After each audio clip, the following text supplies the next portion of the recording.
Good evening and welcome to the regular Board of Aldermen meeting at the Salado Municipal Building, 301 North Stagecoach Road in Salado, Texas. The date is August 7th, 2025, and it is 6:30 p.m. Mr. De La Rosa, please call the roll. Mayor, all members are present. You have a quorum. Thank you, sir. Everyone, please pray with me. Dear Heavenly Father, Lord, we thank you for another day in beautiful Central Texas and Salado. And Lord, we just ask that you be with us tonight during these deliberations and just ask us that you just guide our hearts and our hands and our minds in the decisions that we're going to make tonight. Lord, we just ask that you be with our community. We've had some really tragic loss of life this week, and we just ask that you please be with the families that are departed and just comfort them, Lord. And Lord, we also ask that you please be with the police officers and fire and EMS that were tasked with handling those situations, and ask that you please comfort their hearts and minds as well. Lord, we ask that you be with us tonight, and again, just ask that you just provide a path for us and to just give us the wisdom to make the right decisions and make the right calls. We ask all these things in Jesus' name. Amen. Please stand and join us in the Pledge of Allegiance and salute to the Texas flag. I pledge allegiance to the flag of the United States of America and to the republic for which it stands, one nation, under God, indivisible, with liberty and justice for all. Honor the Texas flag. I pledge allegiance to thee, Texas. One state, under God, one indivisible.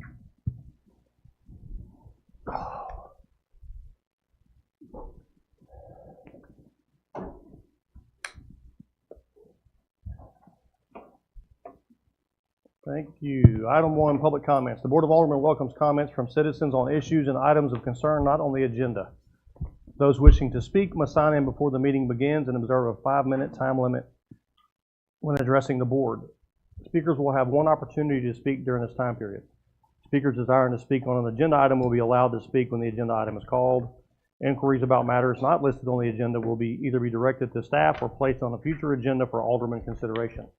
I don't have any sign-in sheets, but if there's anybody that wishes to speak at this time. All right. Hearing none, we'll move on. Item 2, consent agenda. A is approval of the minutes of July 10th, 2025 special Board of Aldermen meeting. B, approval of the minutes of July 17, 2025 regular Board of Aldermen meeting.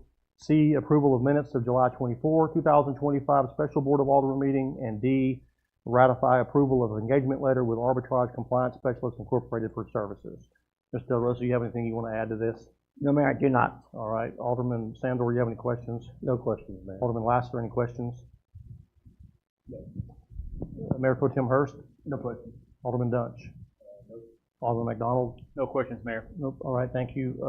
Then I will open the floor for a motion. I make a motion that we approve the consent agenda as written. Motion made by Alderman McDonald to approve the consent agenda as presented. Seconded by Mayor Pro Tem Hurst. Any further discussion? Question? Question called by Alderman McDonald. All in favor of approving the consent agenda as presented is specified by saying yes. Yes. Any opposed, say no. Any abstentions? It carries 5-0. Mr. De La Rosa. Item 3, discuss and consider possible action regarding any item removed from the consent agenda, and there were none. Item 4, discussion and possible action on approving ordinance number 2025 TAC 16, an ordinance authorizing the issuance of Village of Salado, Texas tax note series 2025, levying a continuing direct annual ad valorem tax on all taxable property within the village to pay the principal of and interest on said notes and to create a sinking fund for the redemption thereof and the assessment and collection of such taxes, authorizing the sale thereof and acting in provisions incident and related to the issuance of said notes. Mr. De La Rosa. Okay, Mayor, this evening you have, and Alderman, you have our financial advisor, Christina Lane with Samco Capital Group, and also Gregory Miller with Bickerstaff Law from our city attorney, which she also serves as our bond counsel. So I'm going to turn it over this time to Ms. Lane.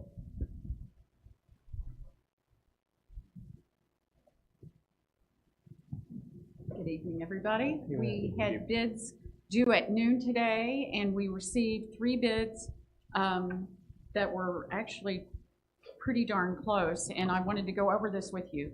The 3 bids that we received one from Regions Equipment Finance Corporation, a division of the Regions Bank. And their bid, I put this in here a little differently because the bids were so close between Regions and your local depository bank that I wanted you to see the difference. Regions gave us two bids, one with a call date that's a little longer, which is in the first column, at a 3.74% interest rate. They also included a $3,500 legal fee, and over 7 years you would pay $3,850 in paying agent fees. And there's a municipal advisory council fee of $535 that everybody has in their bid. So with that said, in the interest of $374, including all those fees, their total costs come to the $1,544,931 that you can see there. Horizon Bank's bid was a $395, so it was higher, but they had no fees. So their total interest cost was $1,548,084. And their call, they used the call that was in the bid document, so their call is shorter by 1.5 years. So that gives you a better option for calling the bond should interest rates drop. And then Regions also gave you the same call as the Horizon Bank did, but still a little bit lower than the Horizon bid. But with all the fees, again, that one's above the Horizon bid. And then TRB, or Texas Regional Bank, was at a 415, much higher. So the difference between column 1 and column 2 is $3,153. But the call is shorter on the Horizon bid. So this one was too close for us to call. This one's totally up to you all, how you would like to do this. So when you say that the call is 1.5 years shorter, come on, as far as being able to refinance or? That gives you more flexibility. Okay. 1.5 years. By 1.5 years. Okay.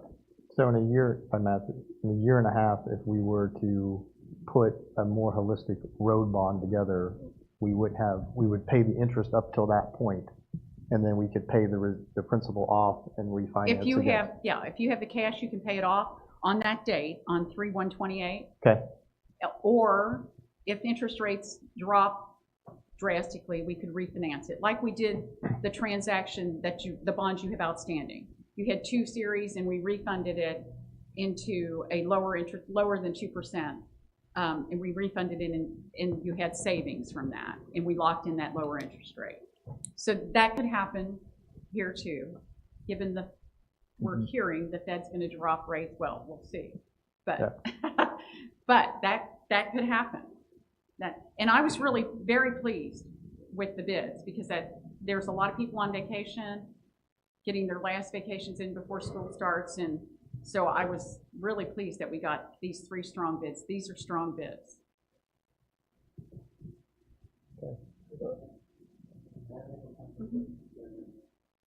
I just wanted to make a quick point about the early call date. Used to be you could do tax notes, you could issue them, and you could refinance them.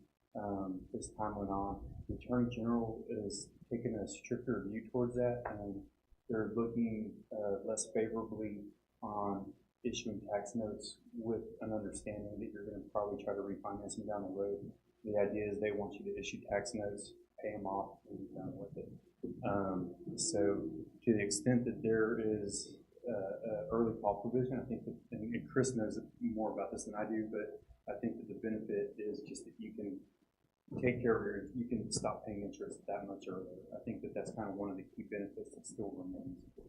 But with regards to refinancing it, I would advise against entering into this with an eye towards we can just, refund it and continue that payment. I would look at it as just a short-term financing structure. And we're not taking it out with another financing. It would be strictly for lowering an interest cost. Yeah, there's But, They're getting picky about everything. yeah, Mayor, if I can add? Sure. I think the whole point of the AG opinion was that if you were just doing it to refinance it, I think that we would certainly look at, for a legal opinion, if it was going to be included as a part of another bond issuance. That's Right. a different thing. That's yes. a different item. So, but again, it would require an AG opinion. I'm sorry, this is really rude of me to keep interrupting. I'm sorry. Go ahead. So one of the questions that they ask us nowadays whenever we submit a tax note to the AGs is there an intent to refinance it? And if there is, then that kind of leads to another series of questions. So it's just. To my point was not to say that we were looking down the road to maybe issue No, more. just It was, only my if we're question saving was, interest. it gives us, we can do more, in a year and a half shorter than what the other two bids are in there for, correct? Or the other one, and the other one's kind of right around the same. Right. All right. They're getting picky about, they don't want you to do this temporary financing and fix it into something else. That's a bad thing. Right. If you wanted to pay off bonds and you have one lender, one holder, and this is depending on who you choose, this is the beauty of doing a private placement too. It's negotiation. You get to the call date and say, oh, we don't want to call all the bonds. We want to call 50%, or we have a couple $100,000 extra. We want to pay them down. It's a negotiation with them. So you just work that out. Okay. Mayor and Alderman, to follow up on Mr. Miller's his comments, the intent is that we don't know what we're going to do in the future, but we are not proposing, at least the discussions that we've had individually with, about how we're going to handle future improvements, road improvements and so forth, right? This whole issuance of bonds. We've all been discussing that we were going to take that to the voters. And that is a very different than just issuing a certificate of obligation or government obligation bonds. So again, it would be, we would go through a legal opinion, through our financial advisors to make sure that we are, crossing the D's, crossing the T's and dotting the I's. So don't limit yourself. It's the recommendations we're trying. Right. We know we've got some hurdles. Our bond counsel certainly protected our interests. We're not going in there thinking that we're going to automatically do something in the future. It will be up to the voters and you all how we address infrastructure problems in the future. Okay. All right. Alderman Sandor, do you have any questions? No questions. Alderman Lassiter? Yes, thank you. On the potential that interest rates significantly went down and that opportunity presented itself, not with forethought intentions of doing that, it just happened. Right. And it may or may not, we don't know. Right. None of us know. Right. There is no requirement that interest be paid out on that tax note if we were to refinance into a bond project. Is that correct? No, you're not you can't refinance this into some other project. You can refinance it for interest rate savings. Okay. And the rule of thumb for that, just so you know, is 3%.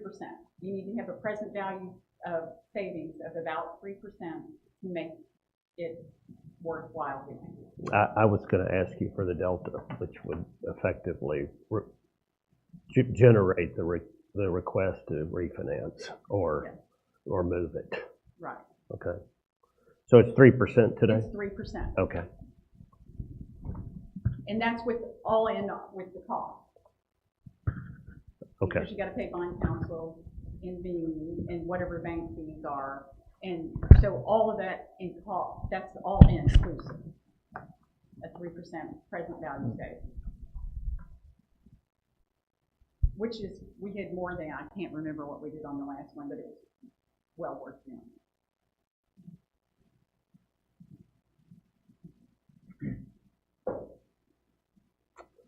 Okay. And the 1.5 year, what was the other one? The 1.5 year shorter the other term? call, the Regions Bank call with the lower interest rate was 9/1/29. And the Horizon one is 3/1/28. Okay. We always put in the bid documents to give them some flexibility. If they want to give you a lower interest rate, for a different call, they can bid that, and this one happened to do that. They bid both. They bid with the original call, which is the 386, and they bid with a longer call, which is the 374. Okay. And then for the bond counsel, the attorney's opinion letter on this. So we'd be subject to any future legislation you're talking about from the AG on the financing of this?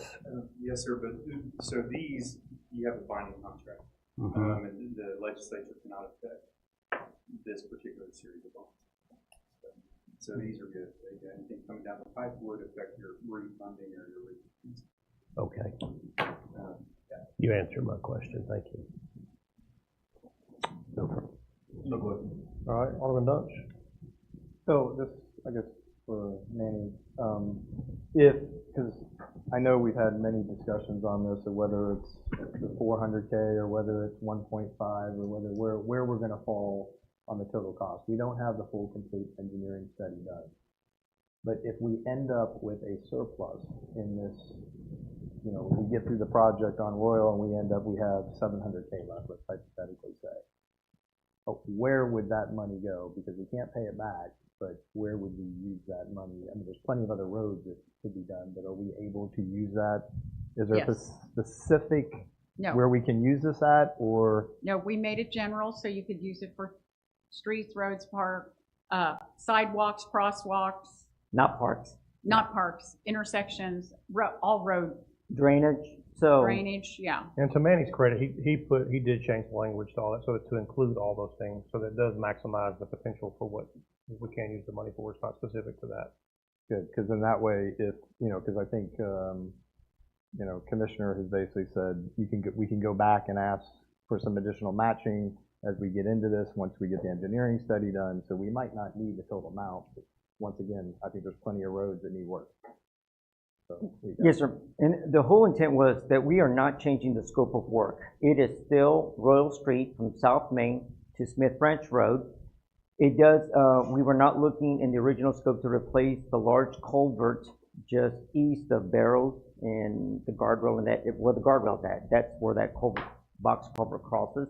There's a smaller culvert pipe up the road. You have drainage issues along the southern side of Royal Street, east of the guardrail, just about to Center Street or a little bit beyond. So none of that was taken into consideration.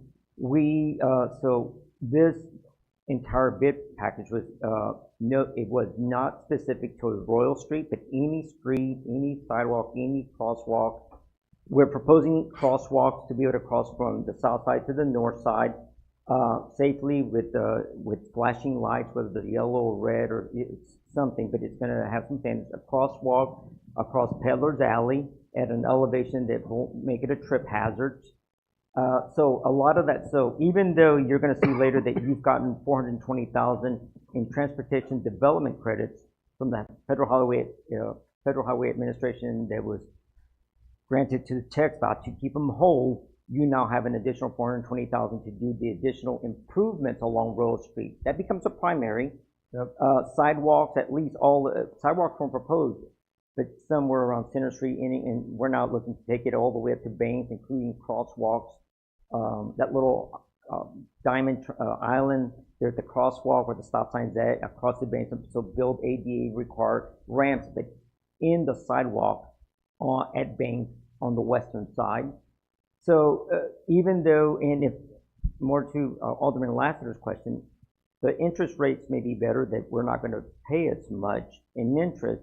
That means we already went out to bids for 1.35 to pay all the consultants, and so there's going to be additional funds to be able to utilize in other areas. So should we have that surplus, right? We're going to concentrate on Royal Street first, our M&O, our maintenance and operating budget, and our general fund. Will handle some items this year and next, and in the next fiscal year, and we'll discuss that when we get to the workshop part of it. And if I can ask Jacob to bring up that up on the slide a PDF. Can you zoom in a little bit? right there, that 613 and 614, you see that? If you'll see on the far right-hand side of that, you will see 170,000 for the 2025 tax note principal under 6113 line item 6114. You'll see 63,938. Those are the payments that were estimated based on this 1.35, not knowing the interest rate. This is already budgeted to make the first year payments in your proposed 2025-2026 operating budget. So the proposed rate that we're going to discuss later, the 0.4231 per $100, it's already included. So in other words, we discussed, do we do it now and pay the principal and interest on the back 6 years? This is already included, that principal and interest payment, the first payment of 7. So the 2 years ago, you had a tax rate of 39.11. It was voted by the board last year to take it up to 48.6 cents.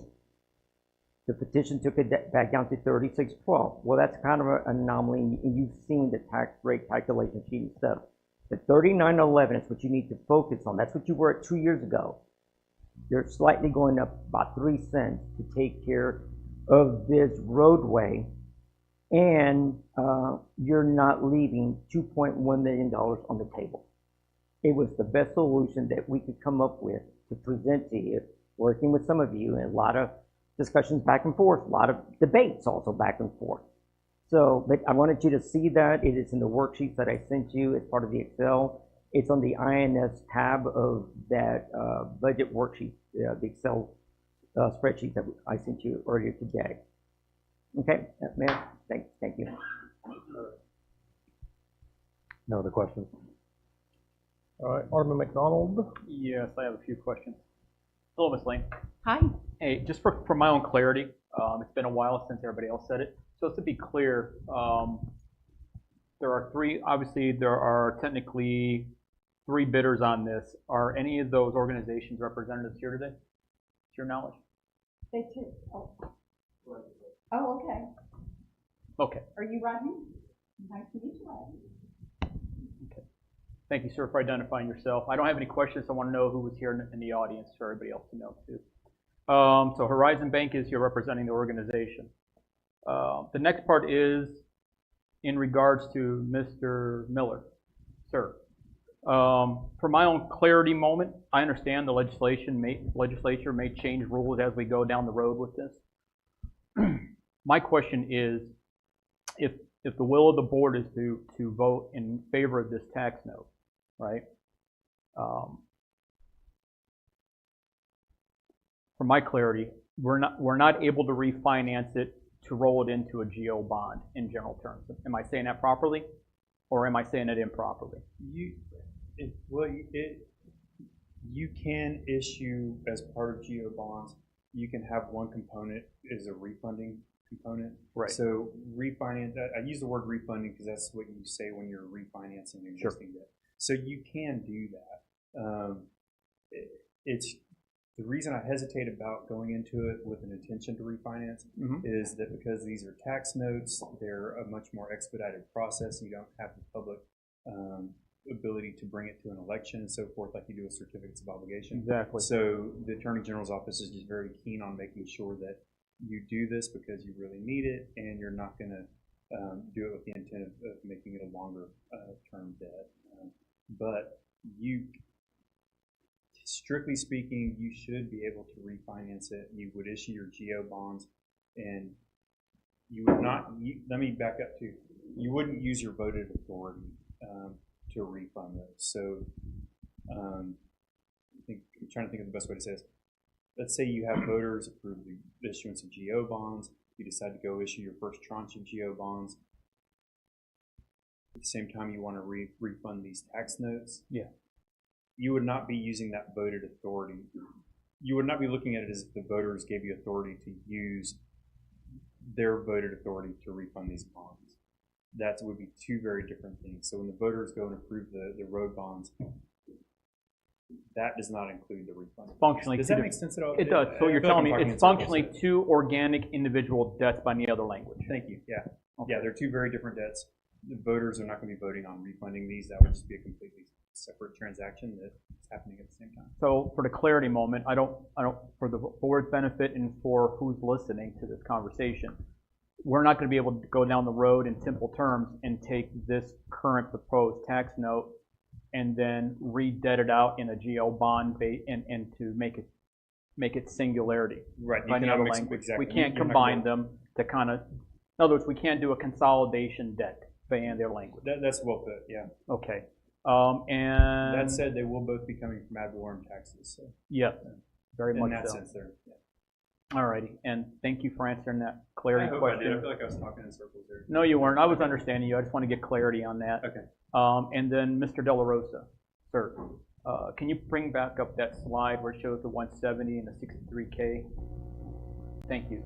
So when you did this, this is showing right now, and correct me please on my language so I understand you properly, with 170,000 and that 63,938, which is functionally $64,000.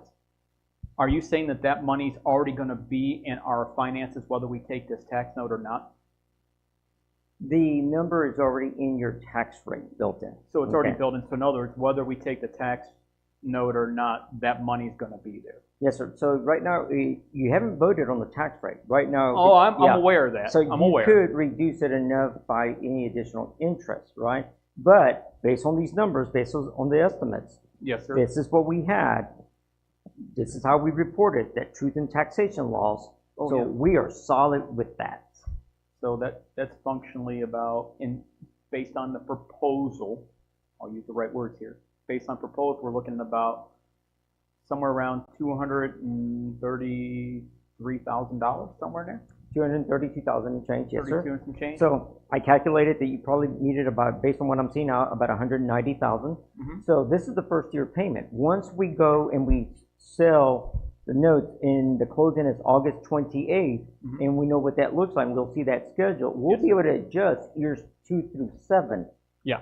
for it accordingly, and we will enter those numbers because they're exact in the subsequent tax years. Okay. Okay, so it's correctable, but right now, everything's been based on these numbers, being that we started this process several weeks ago, and you saw that at 7:30 last evening is when Yep. we got the corrected tax rate calculation worksheet.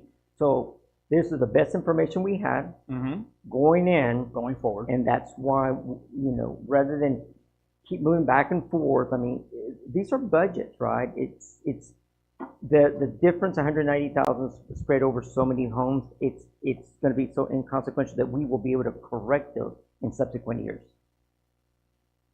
But, on your debt issuance. okay, understood. And so with that clarity, based on what we currently still technically owe on the project per se, in other words, we owe still another $40,000 on the current Royal Street project in and of itself.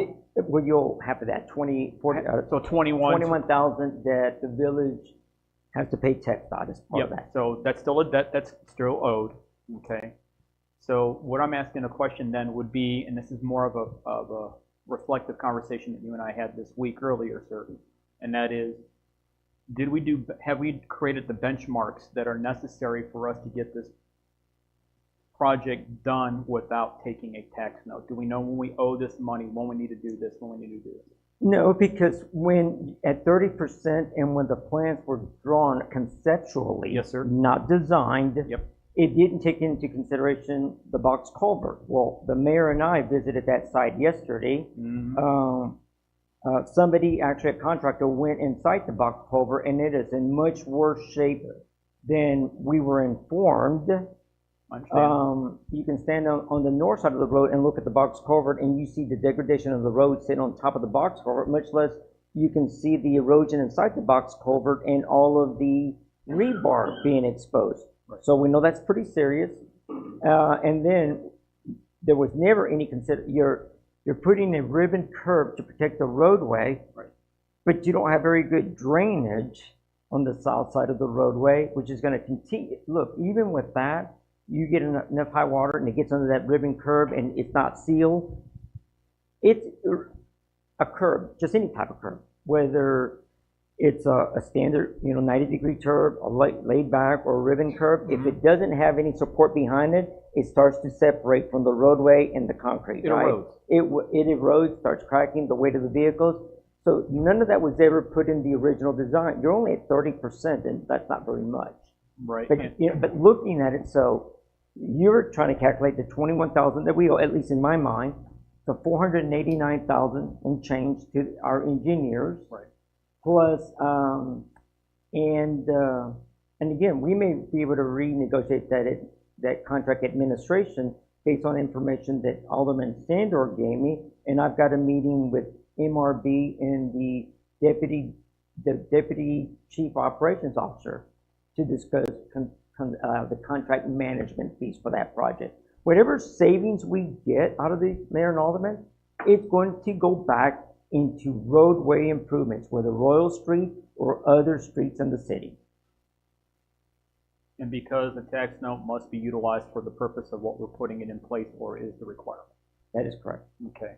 And to me, Victorian Temple MPO, Yes. the scope of work is from South Main to Smith Branch Road. Gotcha.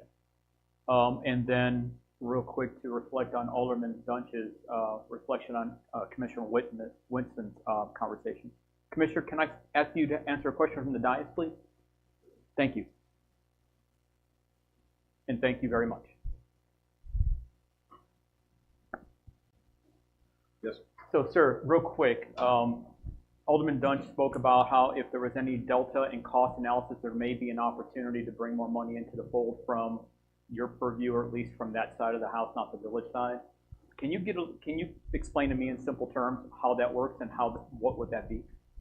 Certainly. So every project that we have come through K-Tempo usually has about a 5-year timeline on it. Right. From the time you start it, you have all these things you got to do to get this going. So this one, of course, is at the end of that timeline, but it's been common since COVID for us to, K-Tempo, to fund additional money for new costs because everything exploded after COVID and all those costs went up. So we've kind of, unfortunately, gotten used to allocating additional money to each of these projects as they start to domino because the cost went up so much in the scope. Just to build the same road costs more than it did 2 years, 3 years, 5 years ago. So that process is something that once you get your final construction plans and you get your clean estimate at that point in time, that you come back to K-Tempo and we say, well, yeah, we've seen this on every one we've done for the last 4 or 5 years, and we allocate additional funds.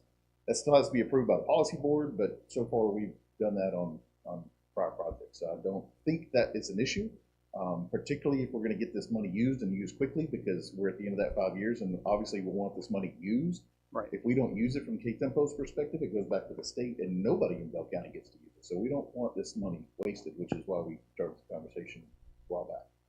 2 follow-on questions. One, has the board ever said no in your as a commissioner that you've ever seen? Not that I recall. No. Not you recall. And is this? I've been on there for 7 years now, so not recently. Gotcha.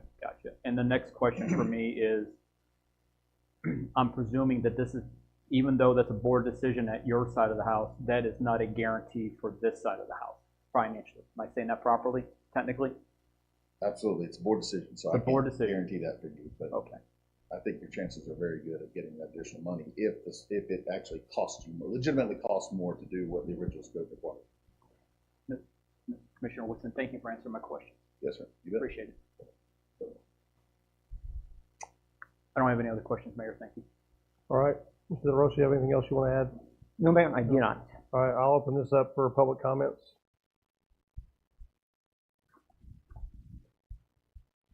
Quiet crowd tonight. Okay.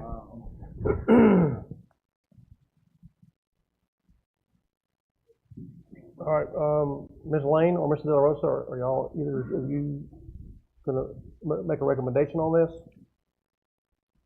This is so close.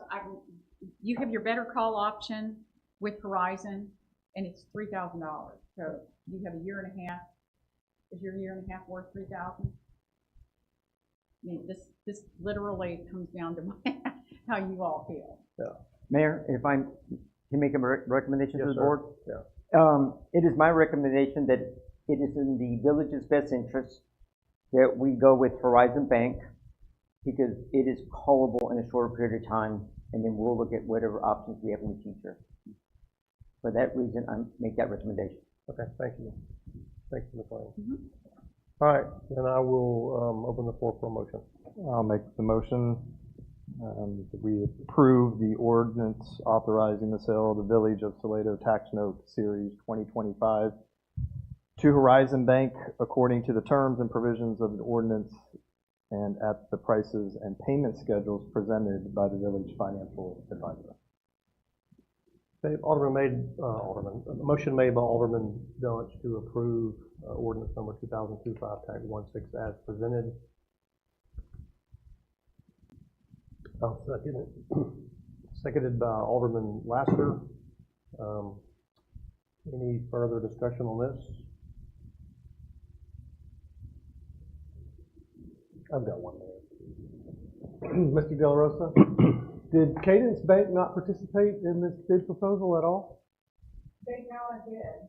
We sent them the same documents we sent the other bank, but we didn't get the. Okay, thank you. And I had at least one conversation probably about a week ago with the representative, so my assumption was that they were going to submit. Okay, thank you. No more questions. It's a little different transaction for normal banks, because it's not a straight bank line, so it's only a smaller bank. If I can follow up, Mayor, something very similar to this. We did have other banks. We know that we had other banks that looked at this. One very specifically, Ms. Lane and I were on a call with a bank, very large capital group, very well known. They did not submit a bid, and here's why most of the questions were. They looked at what we did, and they were involved in our refunding back in 2022. But what happened in subsequent years, the deficit spending, having depleted our reserves, caused them concern that Ms. Lane told me this morning, or yes, one of these days, I believe it was this morning, that they were not, that they pulled out. Okay? And I say that because it is important that our budgets have fund balances and that we are actually have a very good operating budget and that we're showing that good financial management, that stability. So I know and I've known this bank for 20 plus years. I've done work with them with 2 other cities. And I really thought they were going to submit. So again, there's nothing wrong with Horizon. There's nothing wrong with any of the banks. But I want you to leave that in mind that, you know, how we propose these budgets and these fund balances, it is important to these financial institutions.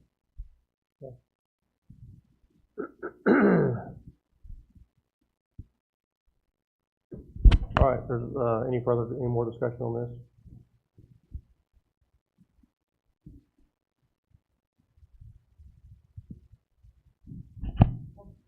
Somebody going to call for a question? Nope. All right, question called by Mayor Pro Tem Hurst.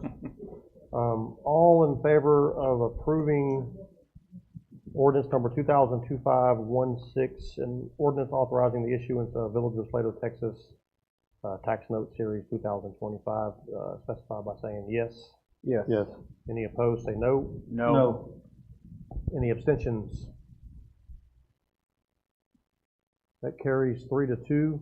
Mr. De La Rosa? And now we got...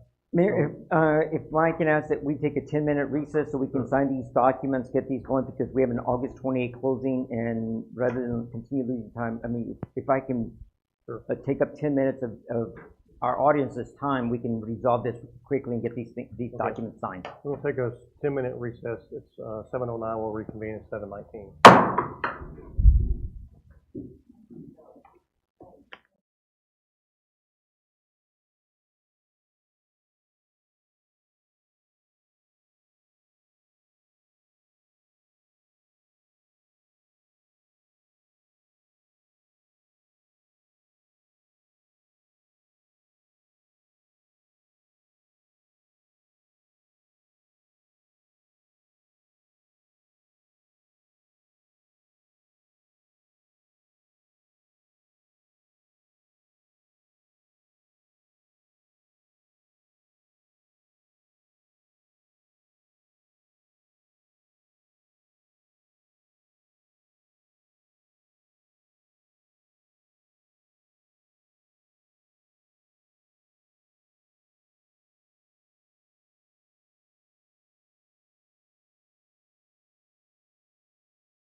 All right, call to order. We're going to reconvene at 7:20. Move on to item 4B, discussion and possible action on approving and amending advanced funding agreement for STM TAC MM Rehabilitation Project, project named OV/Royal Street/Fifth Branch Road /FM 2268, commonly known as the Royal Street Improvement Project. Mr. De La Rosa. Okay, Mayor and Alderman, this is an amendment to the advanced funding agreement signed sometime last year, if I think it's like May of 2024. So this is an amendment. If you'll see the third page, it's got attachment B-1. Down at the bottom right-hand side, you'll see TDC, which stands for Transportation Development Credits. This is where you are being granted $420,000 worth of credits, which is the local government's participation. In other words, it's the Village of Salado's 20%. So it is being granted to you, so you won't have to pay that amount. It is my recommendation that you approve the advanced funding agreement. All right, thank you, sir. Alderman Sandor, you have any questions? No questions. Alderman Lassiter? Mayor Pro Tem Hurst? No questions. Alderman Bunch? No questions. Alderman McDonald? Yes, just for clarity, Mr. De La Rosa, we've already paid our full debt on this, or has been provided to the community as a whole, correct? Is there any debt that we have to pay out of this so far? Yes, sir. You still owe a portion of you'll see right under that TDC number, Yes, sir. 42,000. We paid half of it, so you still owe 21,000 Still 21,000 to on the it. Texas Department of Transportation. What is your recommended intent on how we get that paid? That is going to be paid out of the tax note issuance. Thank you for letting me know that. In other words, what's going to happen is we will, unless we need to pay before, but this will be funded by the end of the month. We should have it in plenty of time to meet that time that we won't have to pay it beforehand. Thank you for answering my question too. No further questions. All right, thank you. Any public comments on this? Okay, none, then I'll open the floor for a motion.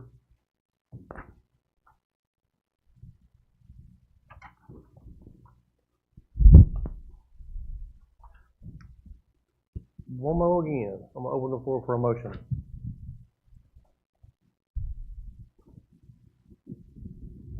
One more time. Make a motion to approve the amendment, amending advanced funding agreement as presented. Motion made by Mayor Pro Tem Hurst to approve item 4B as presented. Second. Seconded by Alderman Dunch. Any further discussion? Question. Question called by Alderman McDonald. All in favor of approving item 4B as presented, say yes. Yes. Yes. Yeah. Any opposed, say no. No. Any abstentions? That carries 4-1, Mr. De La Rosa.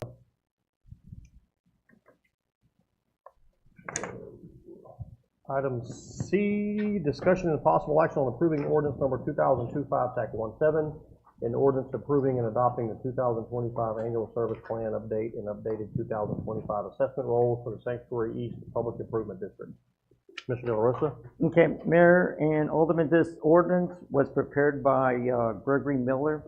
It pertains to the Sanctuary East Tract, the residential neighborhood, the public improvement district that was created early last year, in the spring of 2024 or so. There is a plan in here. Rob Hayslip with P3 Works will be speaking on the matter, and he can tell you what P3 does and about the plan. Accompanying him is Andrea Barnes. She's sitting here. Ms. Barnes, I know her as Andrea Gardner.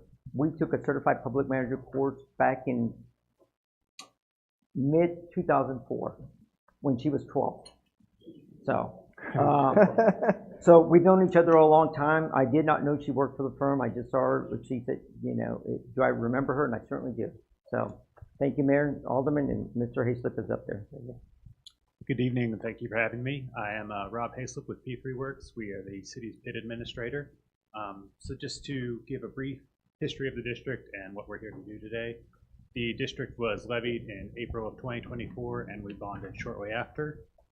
As of September 2024, this improvement area 1, which we are here today to discuss, was fully platted with 166 lots. So when we approved the initial assessment for district, that is called the Service and Assessment Plan. What we are here doing tonight is the annual service update, which is required by statute. So basically what we do is we just look at all the annual installment schedules for the district, and we update those, and we provide a short report on how the district is doing. So as of this year, the district is doing just fine. As I said, we have 166 of the improvement area 1 lots fully platted. The improvements in the district were completed and dedicated to the city as of March 2025. The service plan is one key part of this document, as required by the PID statute. It outlines what we project the annual installments for the PID will be for the next 5 years. We predict that the annual installment due January 31st of 2026 will be $444,260. And so those are assessments that are paid by the owners within the PID, whether that is the developer, home builders, or end users. The other key portion of this document is the assessment roll, where we outline the assessment and the annual installment due for each of the lots within improvement area 1. And so that is also attached, and that is also the other key portion of this 2025 SAP assessment update that we are approving today. And with that, I can open it up to questions. All right, thank you, sir. Alderman Sandor. I have no questions, thank you. Alderman Lassiter. Mayor Pro Tem Hurst. No question. Alderman Dunch. No question. Alderman McDonald. No questions, Mayor. Thank you. Thank you. Thank you, sir. Thank you. Any public comments on this agenda item? All right, Mr. Del Rosa, do you have anything else you want to add? No, sir, you're not. All right, then I will open the floor for a motion. Motion to approve in adopting the 2025 annual service plan, updating the assessment rules for the Sanctuary East Public Improvement District. Motion made by Alderman Dunch to approve as presented. Second.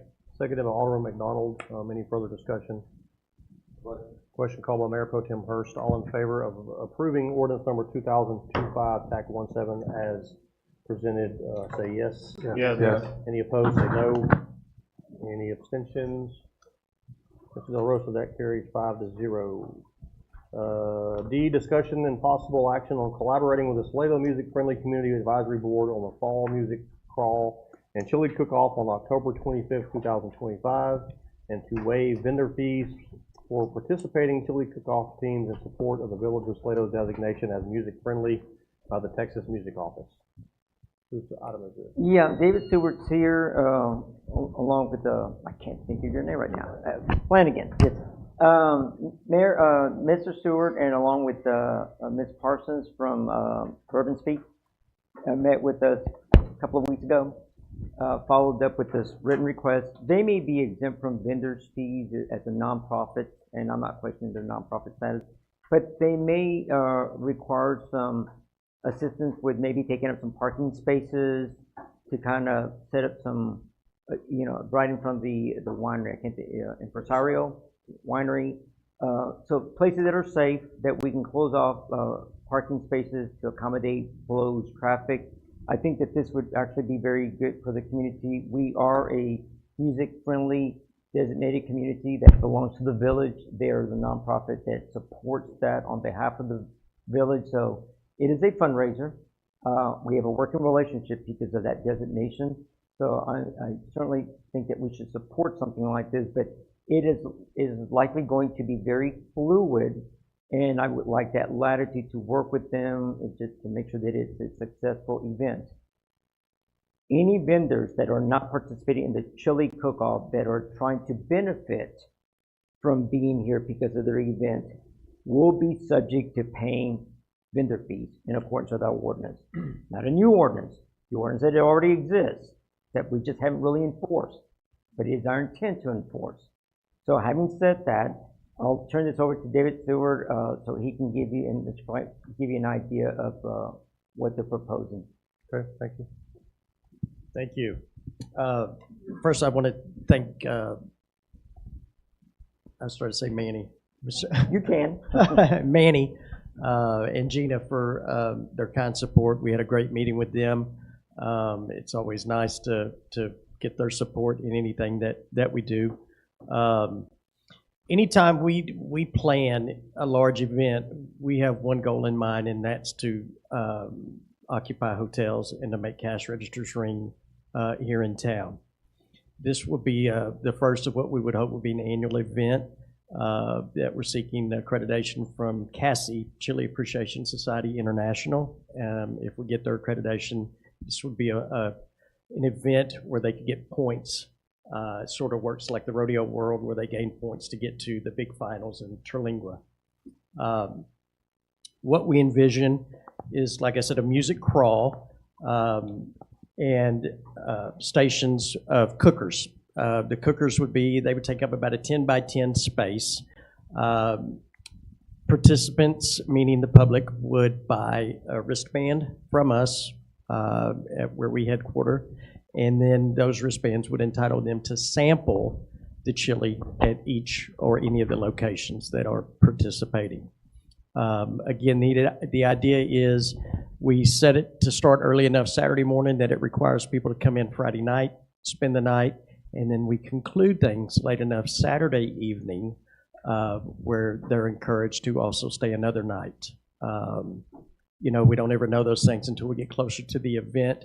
We do anticipate requesting like Mr. De La Rosa mentioned, possibly blocking off one, maybe two parking places in front of Impresario. But most of the other venues will have the cookers directly on their property and we don't currently foresee, correct me if I'm wrong, blocking of any public sidewalks. Okay. All right, Alderman Sandor, do you have any questions? I do. Has this event been held in Salado before? No, sir. Have you held this event somewhere in Bell County before? No, sir. Are you brand new to this event? Me personally? Yes. Yes. One of the members on our board, she is also a CASI member, and she has a cooking team. Okay. And do you have a projection on how many people might attend this? Do you have any metrics to give you that? Not yet. We do not know. We would not know that until we get approval, and then we'll go out and announce it, and then we would have more updates along the way. And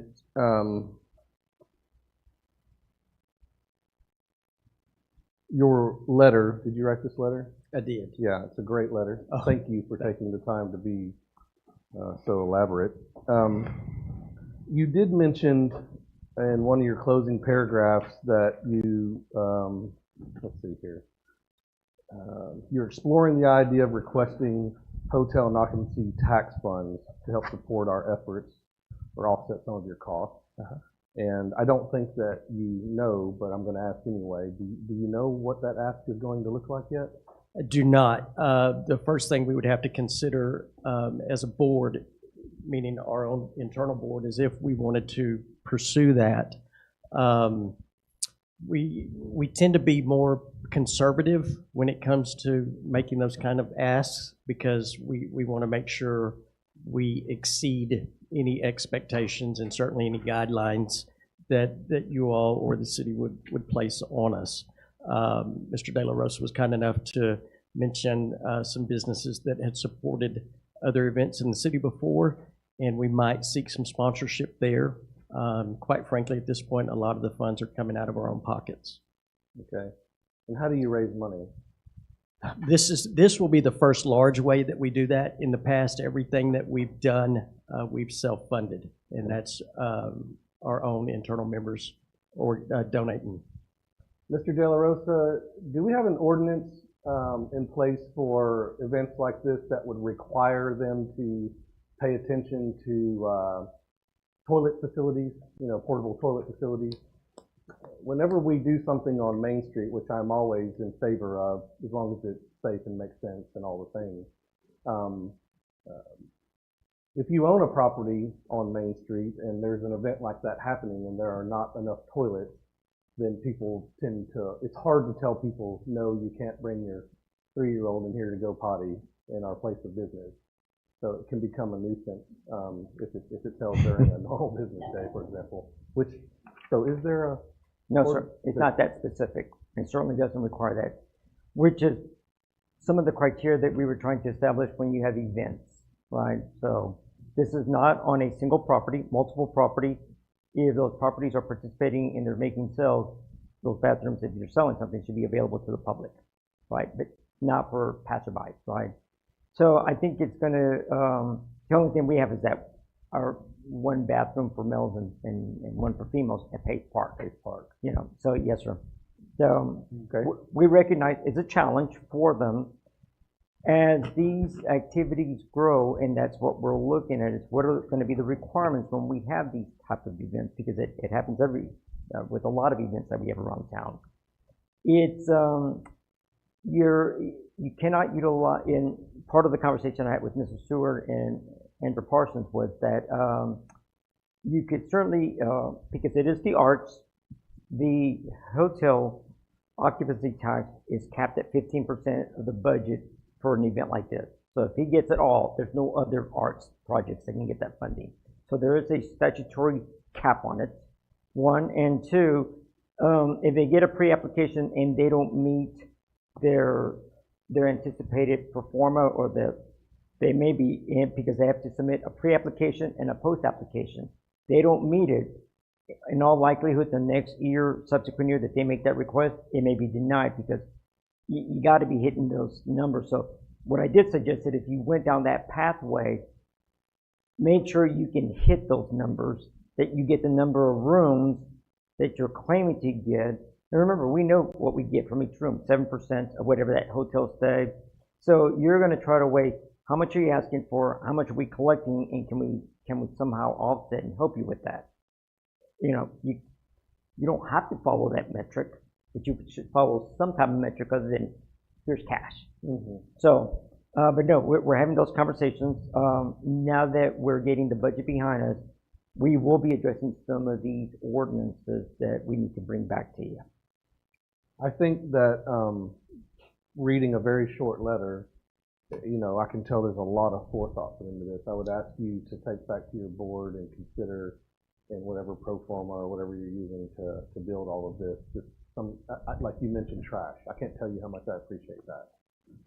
But I think toilets should be considered. I've participated. I do own a property, 2 of them on Main Street, and I'm not retail, so I don't have to open my restroom. But it's still, if somebody comes with a toddler, you don't say no. I don't say no. So I think toilets would be good for consideration, and that's really all I have. If I'm allowed to respond, we have considered that and have already begun looking at some ways to alleviate that. And in the past, on the events like our Porch and Planet annually, the school superintendent is kind enough to open up their restrooms at the Civic Center as well. So no, that restrooms and trash have been heavily discussed, and we, you know, like I said in the letter, preferring Salado vendors for anything that we get. We want to make sure we're good neighbors as well. We're trying to bring people here, and we're trying to connect the community through music. So we're going to go above and beyond to make sure everything is better than when we found it. Thank you. Yeah, I'm behind you guys. I like what you're doing. I also have participated in 2 different barbecue competitions on Main Street since I've lived here, and I think they can draw a lot of people, and it's usually a good turnout. The only thing that really can interrupt it is, you know, inclement weather. Right. So, good luck. Thank you. So you don't tell people no, but you have your staff do it? I'm just curious. I'm asking for a friend. Alderman Lasser, do you have any questions? Yeah. Thank you, Alan. Can you put your microphone on your please? Thank you. I did. Thank you.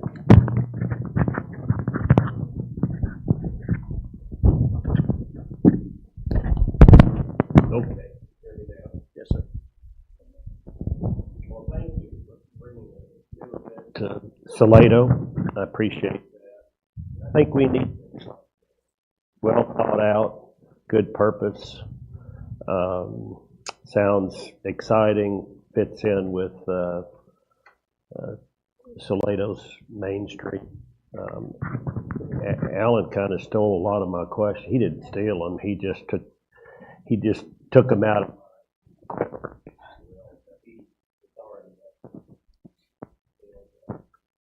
Thank you for that information.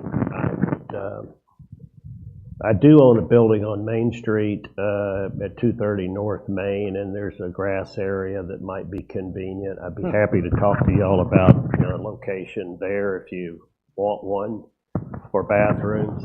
I do believe it's very important to have enough bathrooms out there to facilitate a good event and a sanitary event, so thank you very much for that. Working with y'all and seeing this flourish into something even better than the first year's operation. So to the extent I can personally help or professionally help, I'm here to help you. Thank you. I'm sure we will call upon you. Thank you. Thank you. Mayor Pro Tem Hurst. Just a comment. It's an awesome idea. I love it. I mean, we had the barbecue thing that kind of went faded away. It's doing great that it rained. Hopefully it doesn't rain on this event. Is there any other events within the area that's going on that you know of? No, not when we set this date, and I've not seen anything else come up. You know, Temple's got their big inaugural music festival. I think they're bringing in Parker McCollum and a whole bunch of heavy hitters on that deal, but that's a September event. The weekend of our deal happens to also be my mother's birthday weekend, so I'm catching a little bit of flack for that. But so in her mind, it's a huge conflicting event, but we'll make it work. All right, that's all. Thank you. Yes, sir. All right, Alderman Dunch. I'm going to sound very redundant, but first of all and foremost, thank you for everything you've done to bring the live music into the life of part of our culture here in Salado. So I think it's fantastic. So continue. I think it's a great event. My only question is probably for Mr. De La Rosa.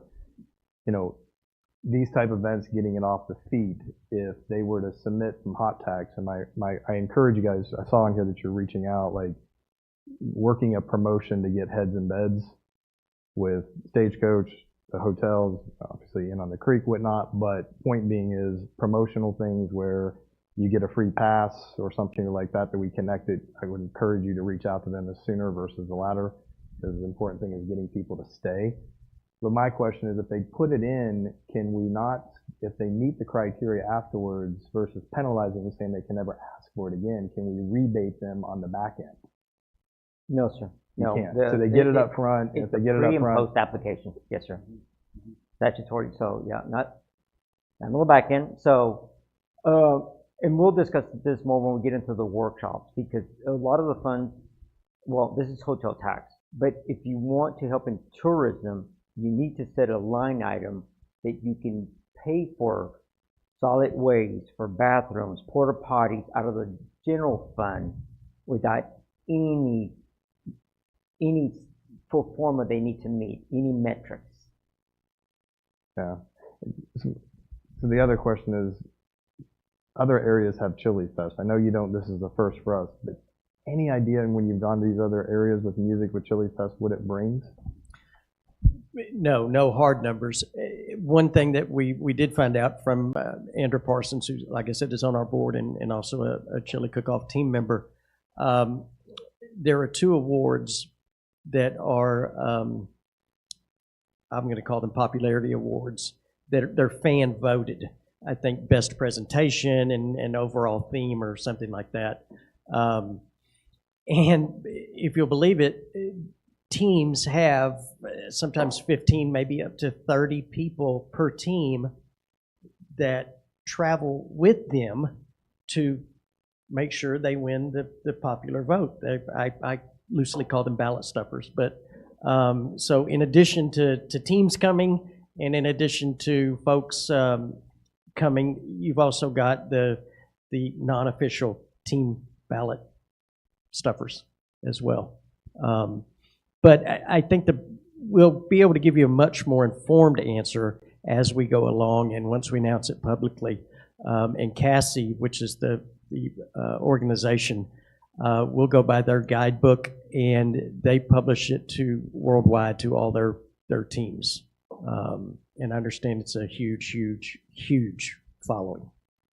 In addition, we'll also have, we'll continue the great relationship we have with tourism here and the Texas Music Office. Texas Music Office has been very kind to promote anything that we're doing on their social medias as well. I think the last time I looked, just on Instagram alone, there are 15,000 followers there. So it takes a whole lot of people and a whole lot of different organizations to get involved to help us do what we do, but we try and we appreciate the recognition. Well, thank you again, and let us know where we can help, so appreciate you. Thank you. Mayor, if I may answer, Alderman Dunge, I did suggest that it be a nominal request, something that they know they can meet. And I certainly recommended that our staff be able to help with those hotel accommodations. Reach out to all the hotels, offer incentives, and we can track it. And we can help track that event by who's staying there, by getting the hotels to track how many people registered, did you block some rooms. That'll give us much better data, not only for us, but also for them. So those services are available, and that is an expectation that we're passing to our staff. And not only did we do it there, we did it with Porch Planet, with Ms. Griffith. Yeah. Yes, sir. Yes, so we also made the same request that there's an event that may be coming here in October, is coordinate that through our staff at the Convention and Visitors Bureau so we can help with those type of activities. No other questions here? All right, Alderman McDonald? Yes. Good evening. Currently, I know, kind of going backwards, do you have any what you call soft VOCO commitments from any potential chili providers that compete, to your knowledge at this point? You're talking cooking teams? Cooking teams in general. How many are coming? Yeah, like, in other words, have you put a soft invite out there and say, hey, we're thinking about doing this? Do you have any teams that you know of that probably may start this process? The soft invites that have put out were word of mouth. Yes. From one of our board members, and it's not very extensive currently. Again, we were holding off. We didn't want to put the cart before the horse. Frankly, we didn't want word to get out and then it be a surprise to you guys, and we blindside you guys or City Hall with, hey, what are you guys doing? Now we got to come in and fix this. So this moving forward from after, if we get approval tonight, then that's when the ball will really start rolling significantly. Well, I'm a big fan of nonprofit organizations, first and foremost. But I have some generalized. Are you a 501c3? So we are Music Salado, Okay. is a 501c3, yes. All right, so it's federally recognized, generally speaking. Are you state recognized? Federal. Thank you. Thank you for that. The next part is, and this is more towards for the administration. Real quick, I'm presuming this is going to be up and down Main Street.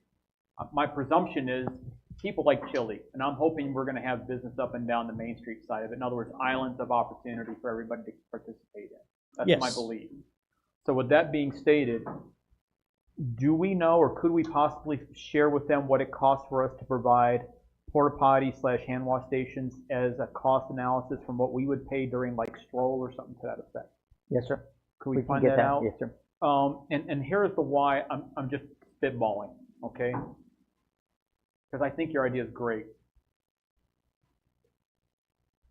You're looking for sponsors, not Yes. just participants, you're looking for sponsors. So I'm using simple numbers here. So if the cost analysis said dollars for that to happen, that's a sponsorship shared opportunity. And then based on what we are allowed and not allowed, in other words, what you can and cannot do, kind of like a golf outing, this whole sponsored by, Sure. hard expression, but that's generally that works out. And I would think that there would be potential hotel motel partners in the community that may want to possibly help you with that, or just non-hotel motel partners that want to do that as well, because that'll draw business to their venues as well in that aspect. I would think that would be a good partnership opportunity and good investment. Just an idea. But beyond that, I love chili.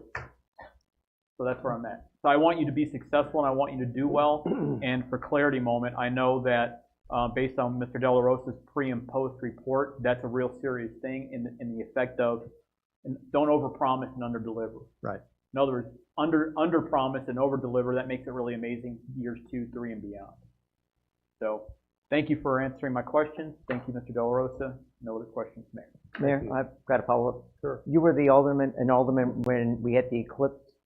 We paid, I was authorized to spend $5,000 out of the general fund for, I recall, 5 porta potties around town.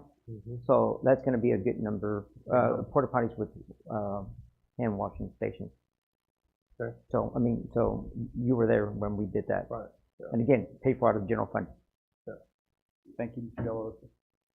And I believe, I have no reason to believe otherwise, and everything that I've seen this music-friendly board do, they're in compliance, and they know what the rules are, and they put on a great event, and they are doing all the things to being responsible with their event, and I appreciate them not putting the cart before the horse, as you said, to go out there and start telling folks about this, but And I again, have no reason to believe that it won't be a successful event. while we're doing this, and we get into the budget on this very specific item, if you're looking to put about that much aside, I mean, $5,000 is not going to break our general fund at this stage, right?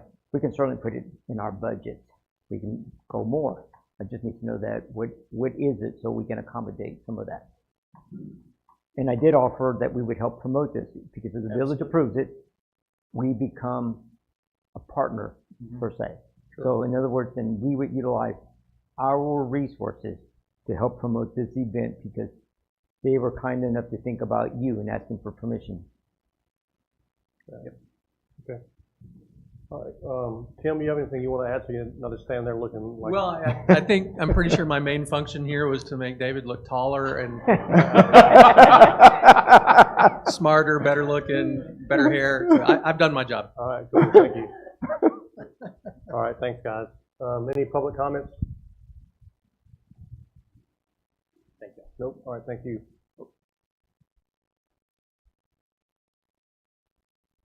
Lynn, I was fixing to move on. Next time, wave your arms or something. Let me know you're... Linda Reynolds, 1110 Mill Creek Drive, Salado. A few years ago, I was on the Salado Cultural Arts District called SCADS for a brief time.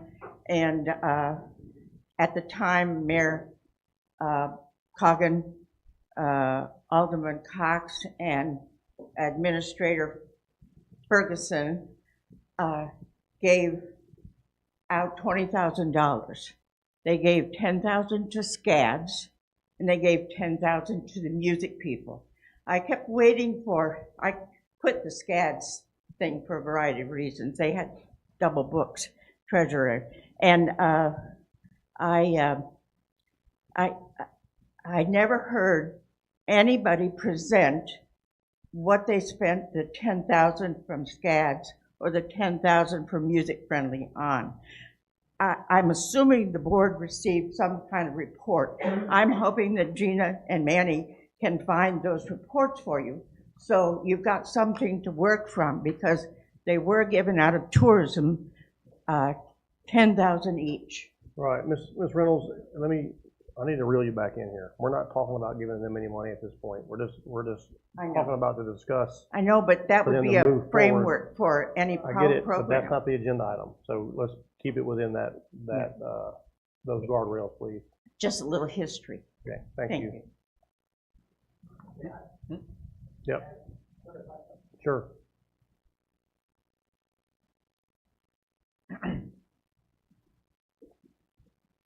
We did not receive $10,000. We did not receive any funds. When Mr. De La Rosa took over, that was what you might call mid-budget year. That prior fall, we had been approached by city administration and said, we're thinking about allocating some monies for music friendly. How would you spend it? We met with them, told them how we would spend it. And then when Mr. De La Rosa took over, he discovered that that money had not been allocated specifically for us, that was something that prior city management was looking to do through hot funds, if I remember correctly, but we have not received, with the exception of using a copier at City Hall, and maybe a box of business cards. I believe that were the only monies that have ever been spent, and again, that did not come from any part of $10,000, and we absolutely did not receive $10,000. Okay, and I can attest to that. That didn't happen. Thank you. Anybody else? 10 seconds. Got it. User-friendly folks, I would humbly request that if it be your will that we have a prize specifically for elected officials, and I would challenge each of the 6 of you, and myself included, to have the first 7 chili teams signed up for this. No holds barred, tips for voting. All the money goes to Music Friendly. You're going down. The gauntlet has been thrown.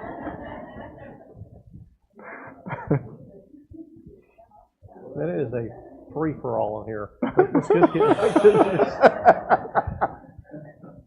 all right, anybody else? Anybody? I keep a trailer pit in my driveway, sir, so be careful. Yeah. All right, then I'll open the floor for motion. I'll move to approve 4D as it is presented. Motion made by Alderman Sandor to approve item 4D as presented. Second. Seconded by Alderman McDonald. Any further discussion? Question. I was gonna ask, does that give you the latitude with this here for what you need to do with them? I'll get it on the budget, yes, sir. Okay. Yeah, I understand the I just motion, need to- yes. Did you ask for some little latitude if you know? Yes. Okay. Question called by Alderman McDonald. Question. All right. All in favor of approving item 4D as presented, say yes. Yes. Yes. Any opposed, say no. Any abstentions? That carries 5-0. And if the board will allow it, I'm going to combine items E and F. Really 2 different discussions, but same path to freedom. So I'm trying to save some time here. E is discussion and possible action on nominating and appointing individuals to the Planning and Zoning Commission. This is going to be for the regular seats, correct? For Marlene Norcross and Gail Allard. And then F is discussion and possible action on nominating and appointing a second alternate to the Planning and Zoning Commission, Jesse Mondragon. Was you, Ms. Pitts? Yes, sir. Good evening. Good evening, Mayor and Alderman. Thank you for your time. Included in your packet for item E and F are the applications from Ms. Norcross, Mr. Allard, and Mr. Mondragon.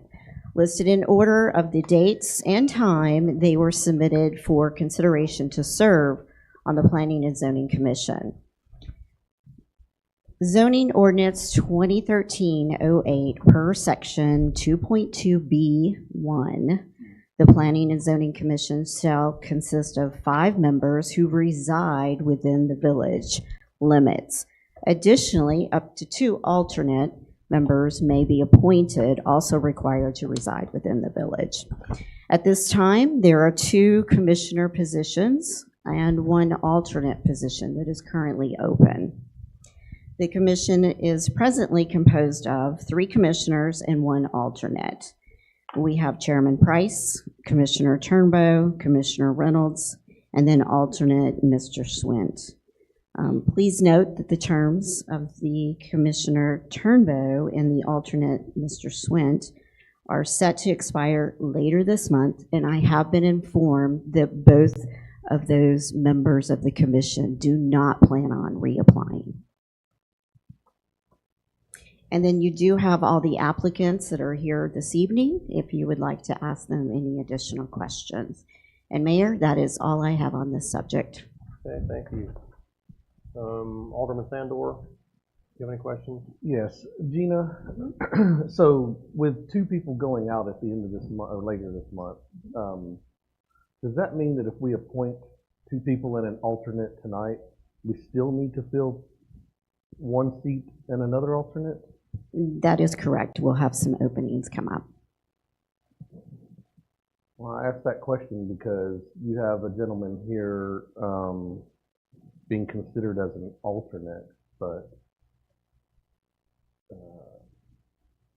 should he wait? I think we were faced with this same situation when I was an alderman, and it was we brought somebody in as an alternate. It was within a month.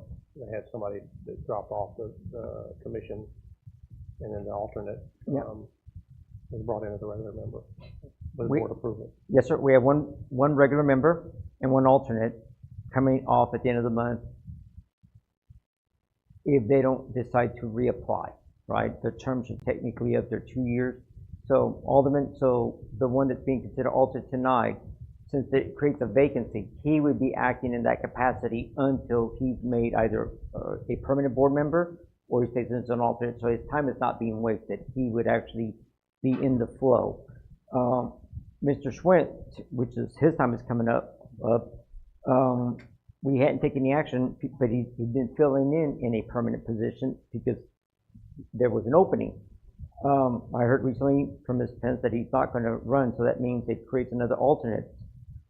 This, our ordinance allows for two alternate positions. So, but it puts Mr. Mondragon ahead because since these applicants have already submitted theirs, we've had another applicant come in that will be in the queue, so to speak. It came in after I have already started the draft agenda, and plus we'd already had all the positions filled, so his application doesn't expire. We don't have that kind of provision. It just stays there, and it's considered like tonight.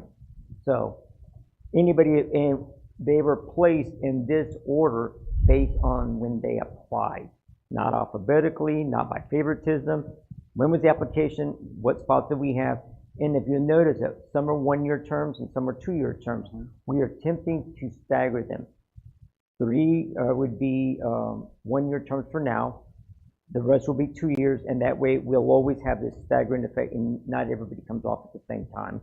And it is, I'm trying to get them all to a June 1 starting date because we have May elections, and technically they should be up for replacement based on terms along with elections.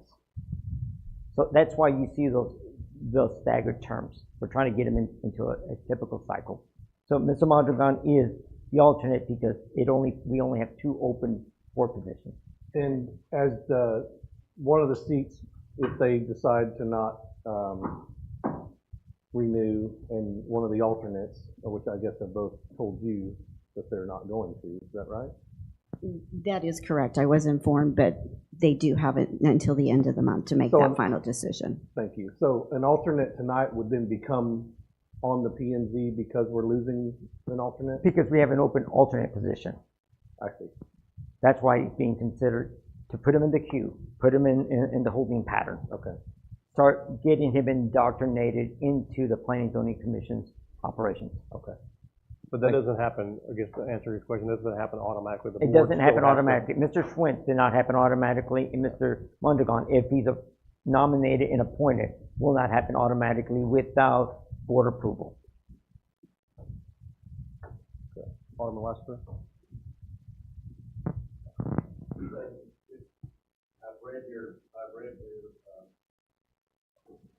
I've read your applications. Do any of y'all, if I may ask, Mayor, do any of y'all have anything you'd like to say, or just stand on your application as written?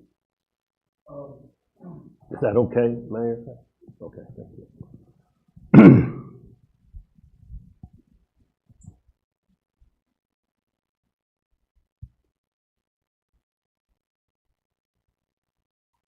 How you doing? Jesse Mondragon, 724 Eagle Pass Drive. I'd like to stand on my application. I mean, I don't have much experience as far as business-wise or development-wise, but I do care about the Village of Salado, as some of you have seen. And I figured that's how I want to continue my service. And that's all I have to add. Yeah. All right, thank you. Mayor Pro Tem Hurst? No question. Alderman Dunch? Just thank you for stepping up. Alderman McDonald? I want to say thank you for everybody who did apply. but I have general questions as well. With the exception of Mr. Allard, I didn't get a chance to meet and greet with you. I shot you an email, but we just couldn't catch up. That's okay. But we've spoken in the past, so I know exactly who you are and what you do here. Motivations. Thank you for everybody else who took the time to meet with me and to act or share a phone call with me. I didn't want to pull you away from the job, so thank you very much for that. In simple terminology, you need to be a member of the community to be on this board. All right? And I do have some concerns. And one of my concerns is one of our applicants owns property here in the community, but has not technically effectively established legal residency in the state of Texas for Salado. And what I mean by that is, it's just nothing more than an oversight, all right? But at the end of the day, I want to follow some rules. When you change your residency from one part of a community in Texas to another part of a community in Texas, you're required to update your driver's license. That validates that you can vote here, you have a say-so here, you're committed here, in that conversation. And one of the applicants has not done that yet, though they have shared with me that they intend to do so. But at the point of the application, they were still not part of the community in that legal sense. And more importantly, we're still serving on another board in another community in the PNZ. That's nothing egregiously personal by any measure, but what I'm making the generalized statement is that if we're going to bring somebody on board to this PNZ, where they're going to make some fundamental recommendations to this board, we got to make sure that when we appoint, that we check all the blocks, not most of the blocks. And I just want to say that out loud. Now, I don't know if you or if any of us here, besides myself, interviewed anybody, but I took the initiative to do that. And the only way I discovered that information is by having a very honest conversation. Okay? And so that individual is Ms. Norcross at this point. And yes, she owns a home here. And yes, she says she moved here in April of this year. But however, based on her professional email to me today, she has not yet changed her driver's license over to the Village of Salado, or Salado proper. And that is my only concern on her application. Because on the application it states, are you a resident of Salado? Well, what is the definition? Well, I look at the state's definition. I don't look at your definition, I look at state requirements. And that's the part that I want to bring up to the board. So, pending your questions to me, I have no further conversation about it. Mr. De La Rosa, is there anything statutorily that says that an individual that applies to Planning and Zoning Commission has to have a valid driver's license? Not in our city ordinance.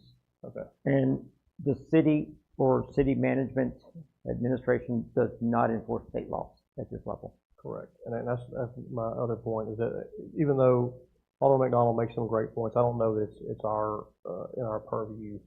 It's not something that we're going to enforce. That's the state's requirements, and that's a law enforcement matter. Our city ordinance doesn't have those provisions for us to be able to enforce. Okay. Ms. Norcross, do you live in the village limits? I do. I live at 818 Blaylock Circle. Okay. And you have full time? Okay. I tried to think about what to do to state it. No, I understand that. I'm not getting involved in that conversation. Yeah, but thank you. All right. Any more questions? I do. Yeah. So. Okay. You want to hear from Ms. Norcross? Absolutely. All right. Come on up, ma'am, please.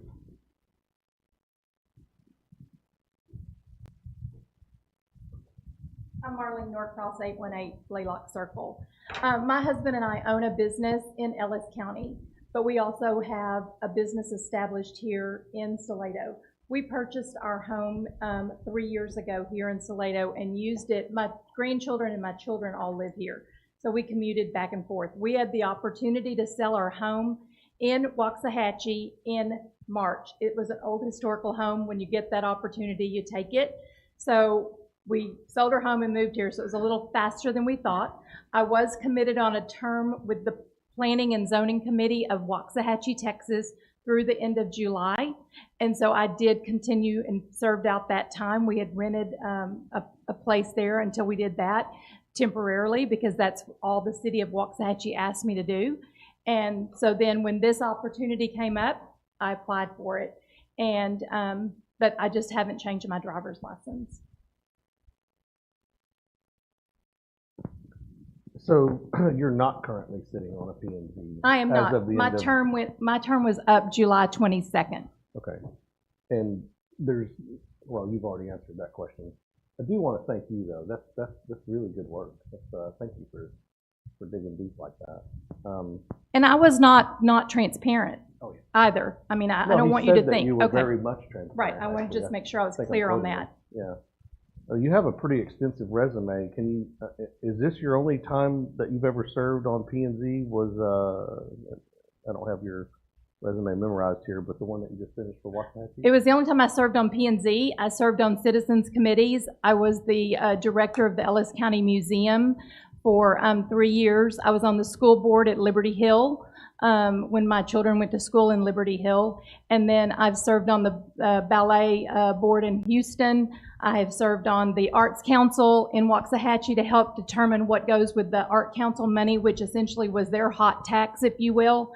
So I've had a lot of different experience. I also, in my retail career, worked on as a regional for Belk and Macy's, and I did a lot of the capital development. I built the last building that I did was in Hearst at Glade Park, and it was a 70,000 square foot building. I did a 110,000 square foot building in Houston. So I've got experience in large construction. I've also got a development happening that I'm partnering with the developer in Palmer.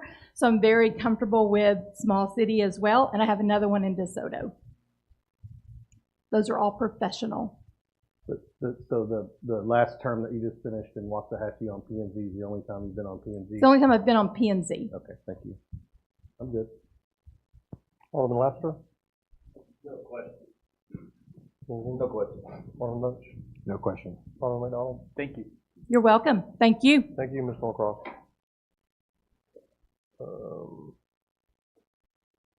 Okay, any public comments? No? Mr. Allard, you want to add something? That's perfect. Okay, thank you. All right, if there's no public comments, somebody else have anything, I'll open the floor for a motion. Motion to approve the nominations for the position of planning and zoning and alternative position. Motion made by Alderman Dunst to approve the nominees for items E and F as presented. Second. Seconded by Mayor Pro Tem Hurst. Any further discussion? I have a request for an amendment to this. I would like to make a recommendation to the board that we forward Mr. Allard and Mr. Mondragon into the primary positions, and then provide an opportunity for Ms. Norcross to complete her transition thoroughly through for the village, and in return ask her to come back with her application once she's fully vested, and then consider her at that point. That's my recommendation as an amendment. I think we're getting into some gray area here, Mr. De La Rosa. I mean, that's not a requirement for our ordinances and for the application for a member to be a member of the P&Z. It is not part of your ordinances. He can certainly make any motions, but they certainly do not fall within our city ordinance. Okay. So a motion has been made and seconded. Alderman McDonald is requesting an amendment to that motion. Who made the motion? I made the motion. Alderman Bunch. Do you want to amend your motion or no? I do not. Okay. Okay. All right, and you seconded. Okay. Any further discussion? Question. Question called by Mayor Pro Tem Hurst. All in favor of approving the nominees Marlene Norcross and Gail Allard as regular members of the Planning and Zoning Commission, and Mr. Jesse Mondragon as an alternate, specify by saying yes. Yes. Any opposed, say no. No. Any abstentions? That carries 4-1. Mr. De La Rosa. Mr. Norcross, Mr. Allard, Mr. Mondragon, thank you very much for your willingness to step up. And we look forward to working with you. All right, thank you, Ms. Pence. Item G, discussion and possible action on approving the recommendation of the Planning and Zoning Commission to change the meeting time from 6:30 p.m. to 6 p.m. to take effect on September 9th, 2025. The meeting dates will not change and continue to be held on the second and fourth Tuesday of the month. Ms. Pence. So thank you, Mayor. I am going to continue on here, and I wanted to inform you at the regular meeting on July 22nd, the Planning and Zoning Commission discussed and approved a recommendation to change the regular meeting time, start time from 6:30 to 6 p.m. The commission has requested that if approved, this change become effective the beginning of September, and this is due to accommodate some public notifications that we have already been published in the newspaper for our upcoming current meetings. There will be no change to the regular meeting schedule as far as the dates. We will still meet on the second and the fourth Tuesday of the month. Staff is recommending to approve the time change, and not only will this, we're hoping to get the public more engaged by moving it up. We understand there's a lot more younger families that are moving into the community, and by the time you get home and serve dinner, you're not getting back out. And we would like for the audience and the engagement for the citizens to grow. So we're hoping that this will help. And that is all I have to offer. Alderman Sandor. Yes. How do we get ours to, no. Yeah, I have no question. Sir, that would be a different topic, but we can. I'm off topic. The mayor's not here, Alderman. You can't go off subject. Can we change it while he's not here? No. We start at 5:30? Paper, rock, scissors. Alderman Lassner. Anything? Alderman Dunn. No questions. Alderman Donald. No questions, thank you. Mayor Pro Temp. And he's back. It's like you weren't even gone.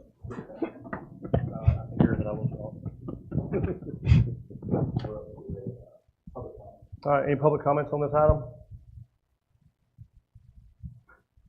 Nope. All right, I will entertain a motion. Make a motion that we approve 4G as written. Motion made by Alderman McDonald to approve 4G as presented. Second. Seconded by Alderman Dunch. Any further discussion? Question. Question called by Mayor Pro Tem Hurst. All in favor of approving item G as presented, say yes. Yes. Yes. Any opposed, say no. Any abstentions? That carries 5-0, Mr. De La Rosa. Thank you, Ms. Pence. Item H, discuss and consider possible action on setting the dates, times, and place for the public hearings on the proposed fiscal year 2025-2026 operating budget and the 2025 ad valorem tax rate. Mr. De La Rosa. Okay, somewhere on the dice in your packet, you'll see that I've updated the budget calendar for the next fiscal year. So you'll see these dates on there, August 28, 2025 and September 4th. I think you'll see where I strike them out and move the dates down. For those, that realignment of the dates was because we did not have the tax rate information from Bell County Appraisal District. So that moved certain items down, but this is still within the time frame. I'm recommending that on August 28, 2025, that we have a public hearing on the proposed fiscal year 2025-2026 budget. And on September 4th, 2025, we have a public hearing on the proposed 2025 ad valorem tax rate, and those public hearings to be held here at our Salado City offices. Okay, thank you. Alderman Sandor, any questions? No questions. Alderman Lassiter. Mayor Pro Tem Hurst.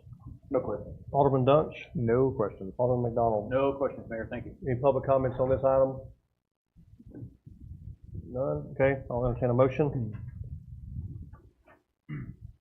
Move to approve 4H as it's presented. Motion made by Alderman Sandor to approve item 4H as presented. Seconded by Alderman Lassiter. Any further discussion? Question. Question called by Alderman McDonald. All in favor of approving the dates and times as presented for the public hearings, specify by saying yes. Yes. Yes. Any opposed, say no. Any abstentions? That carries 5-0. Mr. De La Rosa. Item 5, workshop A, fiscal year 2024-25 proposed amending budget. Mr. De La Rosa. Okay, let me, it's getting late and I would like to try to get you through some of this. I want to be very candid. This is your budget for the proposed current fiscal year. There's not a lot you can really change in this, but I do want to point out a couple of items. If you'll go to the last page, you'll see it starts off at the top, 8,001 services, and then if you go further down, line item 9006, street supplies. I know that some of you have asked about how much money we had in there for street supplies. This $40,000 was technically amended, and it was based on a conversation because the mayor and I actually met with Pinnacle Paving. We were going to do some work at the start of the fiscal year last fall. They are a buy-board company. They give really great rates, and this falls certainly under the current $50,000 allocation by state law without me having to go out for bids after September 1st. If you have budget, and I will be able to go up to $100,000. So state laws. $40,000. The mayor will talk about this, so you have a proposal that we got, and we can identify that. But before I move on, we bumped this thing to $40,000. This is based on us having paid back the $469,000 to our voters. This is also not having mowed gateways, Main Street, the circle up here, right? So there was some savings. But was it really savings? Okay, let me just leave you with that. Now look at item further down, it's near the bottom. It's 98006 transferred to INS fund. You're going to see at the start of the year, before we received the petition, we were looking at 70,000. We increased it by 20,000 up to 90,000. If this holds true, and this budget is based so far with all the activity up through the end of June, you will get a report on July at the next meeting, and we still have August and September. So if everything holds the way we think it's going to hold, you're going to end up with a fund balance of about $90,000. And gentlemen, that $90,000 helped you secure your tax notes. They were asking for our current budget, and they're asking for our proposed budget. Okay? So this is the amending budget. This is where we're at today. You're going to have more opportunities before we adopt the amending ordinance, the appropriations ordinance for this amending. But this is where we are today. So unless you really like to spend more time or answer any specifics, we're just trying to move the monies around. And at the last meeting, you might recall that it was upwards of $100,000 because our accountant, kind of asked me, well, what do you want to, I said, find a place to put it because I want to balance this thing. She's stuck in streets. The more I thought about it, I said, well, wait a minute. I need a fund balance and I need to get some streets done. I would like to get some streets done during the month of August and September, most likely in that amount. So unless you have any very specific questions that you want me to address, I would like to let the mayor speak on this current amending budget and a proposal that I dropped off at the dice form earlier. Yeah. So we met with the representatives from Pinnacle Paving and went and drove some of the higher traffic areas and really the bad, some of the worst spots for potholes and that kind of thing. Obviously, Smith Branch, as everybody's aware of, that's in bad shape right there at the corner of Smith Branch and Royal Street. And even though we've discussed the tax notes for that Royal Street project, this is something that needs to be fixed before that project ever even kicks off. It's getting to the point where if we just let it continue to do what it's going to do, you won't be able to get off of Royal Street onto Smith Branch because of the size of the potholes there. And then we traveled down to the north, Smith Branch, and kind of all the way down. There's some notes here as to what that scope of work is. But Smith Branch, looked at the entirety of that, Blaylock Drive, looked at some very significant repairs there on that area. And we focused on Blaylock because, you know, I don't expect that we're going to get the kind of rain that we've had, you know, earlier in the year. But Blaylock, if for some reason we get rains and the low water crossing the bridge is shut down, that's the point of egress to get out that way and go up that road. And there has been some bent limbs and that sort of thing, some folks traveling on that, and that's the one that myself and Alderman Sandor went before we started getting those real big rains earlier in the year and fixed some of the bad potholes there, but those are, even with that patch, it still needed some repairs. So there was some, another one, South Ridge Road and Park Drive right there in front of the view. There's a huge section that's torn up so bad right there, also same situation. And then Williams Drive and FM 2484 intersection, we thought really that was going to be text dots because of where we were told it was located, but after taking a look at it, it's clearly in our right of way, and we're going to have to take care of that.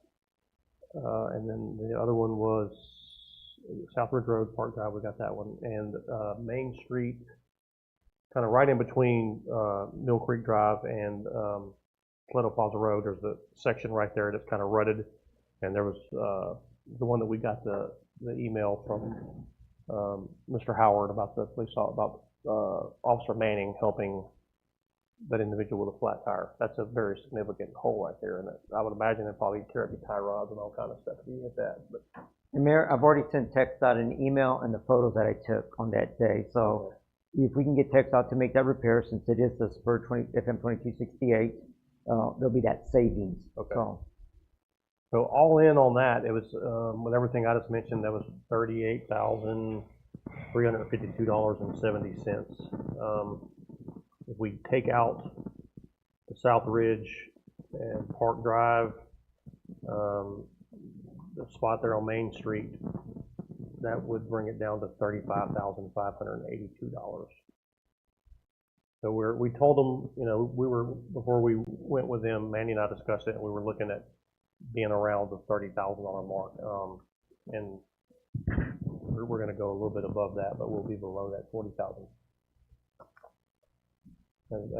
Mandy, you got anything else you want to add to that? no, you know, it's South Ridge at Parkview or Park right there. It is that southeast corner of that T intersection. The concrete ribbon, which is actually nothing more than a stormwater conveyance, ends before it gets to the road. So where the concrete ends, that water just runs and it's hitting that asphalt and chewing it up. So as cars make that northbound and turn right east, they're just grinding that intersection. That, you know, like I said, that it would be the southeast corner of that intersection, the southeast corner of the T intersection. What road again? South Ridge, across the street from the park. From the view. From the view. Oh, right there at that corner. Yeah. Sorry. Thank you for clarity. What they're proposing is, and that's what Manny and I looked at it a couple of days ago, is just to extend that kind of that drain coming down and make it, instead of repaving that, just put concrete in there like it should. It really should be that anyway. Currently, I think the way that water kind of flows off of there, it's eroding at the asphalt. And I think the smarter approach to that is just put concrete back in it and just extend that drain down. Yeah. And if we've got to adjust the INS, which is nothing more than a fund balance, to finish this up, we can certainly do that. And we can certainly do it again if we need, you know, with your permission. We'll keep talking through this until we balance this thing out. But it's the idea, can we get, what I'm trying to do is that address roadways beyond Royal Street that we're addressing, but other areas in our community, potholes that are damaging tires and wheels, and we can debate all day long whether we're responsible and can you sue city government. I want to get beyond those topics. It's an aesthetic. It's a quality of life, and we shouldn't be driving around our community with these large potholes. So we're just trying to identify some without having conducted an assessment everywhere. We all know these large potholes that need to be looked at. And these are heavily traveled areas. And I've got probably another 60 pictures of other potholes that I've kind of driven around and take pictures of them as they pop up, just so we have those ready whenever we're ready to move forward with some more repairs. But these, we looked at, you know, where were the worst ones at, and we had a list of the folks that called in and offered up some of these locations as being an issue, and we agreed that it was an issue and needed to go ahead and be corrected now instead of waiting. So that's all I've got on that. You got anything else to add to that? No, sir. Okay, Alderman Sandor. Yes, sir, Mayor. Pardon me if I missed it, but the pothole that's pretty substantial, sort of in front of the new Baird Williams office, was that on that list? Yeah, it is. Okay, thank you. That's the only question. That's when we walked is when we determined how bad that culvert actually was. It's not. We were kind of. I think the assessment by the engineer was it was just kind of one of the side walls, but really the whole interior walls of that thing is just you can see the rebar coming through it. So it's just a matter of time. Yeah, that's not okay. No, it's not. Somebody much younger than us went into the culvert, box culvert, well, and took photos for us. Alderman Lassiter asked me if I had climbed in there, and I'm not that young. Somebody held your feet while you were just dangling over. The one that I'm talking about though, right? That'll do more than blow a tire out. Yeah, it will. Yeah. Okay. So that was actually a pretty substantial repair right there. Is that pothole directly above the concrete culvert? Yeah, because that culvert runs through there. Yeah. Yeah. Wow. So our concern is it's going to continue to eat away at that road base, and eventually it's going to be. And you really look at that thing. There's some of that, I guess, aqueduct, for lack of a better term, is looks like it's held together by railroad ties. It's really weird, and T-posts, and that's a fact. Like I looked out and said, what is this? And it was T-posts and railroad ties is what's there, and it's all washing out. So that was pre-inspection code, probably. Yeah. All right, Alderman Lassiter. I'm really glad to have this discussion. I'm just glad to have this discussion and have a thought process and a plan. I'm happy to hear that y'all have worked on that. I'm very happy to hear that you prioritized it by traffic, and it's certainly not a fix-all at this point, but I think the heavily traveled roads is most appropriate first. With a limited budget, I think that's appropriate in all respects. And I'm glad to see that we're doing that. Very glad. And I guess I had one question. It's really a relatively small amount of money. In reality, $35,000, $38,000. Seems to me contractors are a little more hungry than they were. Things have been a little bit slow in some areas. I'm not exactly sure about paving, but and I do agree with your concrete on the one hole you were talking about. I think that's the long-term best solution. But is there any competitive pricing that y'all have considered with respect to spending that, or is it such an amount that you just feel like these people are the right choice and we move forward with them? It's a combination of both. I mean, we do have some other pricing from some other organizations, and we've even kind of tested what the quality of work is, and looked at other folks in the area that have used them, and this one was a clear answer. It was a clear front line. Okay. Well, I'm all about getting it done as best we can, not about the lowest absolute price. Sure. So I certainly give leeway to that and respect it. So I don't have any problem. I just wholly support it. I appreciate y'all doing that, and it's great to hear that we're addressing it tonight. Thank you. Yes, sir. All right, Mayor Pro Tem Hurst. No question. Alderman Dutch. No questions. Just glad it's being addressed. Doing what we can. And to be clear, this is something that we looked at the very beginning of the fiscal year, but when we knew that the petition was kind of looming over, so we were going to move forward with this anyway, and then we just kind of, when we paused all the contract services for Main Street and everything else, this was one of the other things that we hit the pause button on. So I'm hoping that we can move forward and get this done. Alderman McDonald, Yes, Mayor. For the Royal Street piece that we're talking about, the culvert, the hole there, was there an actual cost value there for that one? Was it priced out separately, like a la carte? No, it's, General? Or was it just an overall? overall. Okay. And The scope of work for each of those areas is listed in here, very detailed, but it doesn't give me a line by line cost. I got you. I'm okay with it. I get it. Only reason I'm bringing that up is because based on the need and the will of the board tonight, based on the Royal Street project in of itself and that culvert coming out of there sometime in the future, I don't presume it's near future, but in the future nonetheless. My only question is, do we need an engineering review on that big hole if it's collapsing that much in there before we start committing money to that hole? That's all I'm stating. Just a general question of safety concern, because I'm just going to pick a number. Let's just say it's $5,000. Sure, that's not a whole lot, but is it $5,000 of good stuff we're going to put in that hole that's going to pull off the bottom of it in 30 days? That's my question. That's my concern. Well, not because of safety, but because of cost analysis and overall culvert Integrity? Integrity, yeah, Yeah. thank you for that. It doesn't appear, like looking at that there's nothing, and what I was looking for specifically was with the same kind of concerns in mind. Is it falling down through that culvert? And it's not. It's not happening. permeating through? No. Okay. So I think there's enough, there's still another concrete slab between. There was, and we were talking about cement stabilization, remember, made a comment, and that was the whole idea. So the box culvert wasn't compromised. The underside, you could tell the erosion and rebar starting to show, but there was no light coming through. It's not degraded to that point. So if you cement stabilize the bottom before you build back up, you're gonna actually create like a bonnet on top of it, and then put the asphalt on top. So just my experience is, it'll hold until for another year. And we talked about the time period. We would be taking this out in about a year to year and a half. So it would certainly hold that amount of time.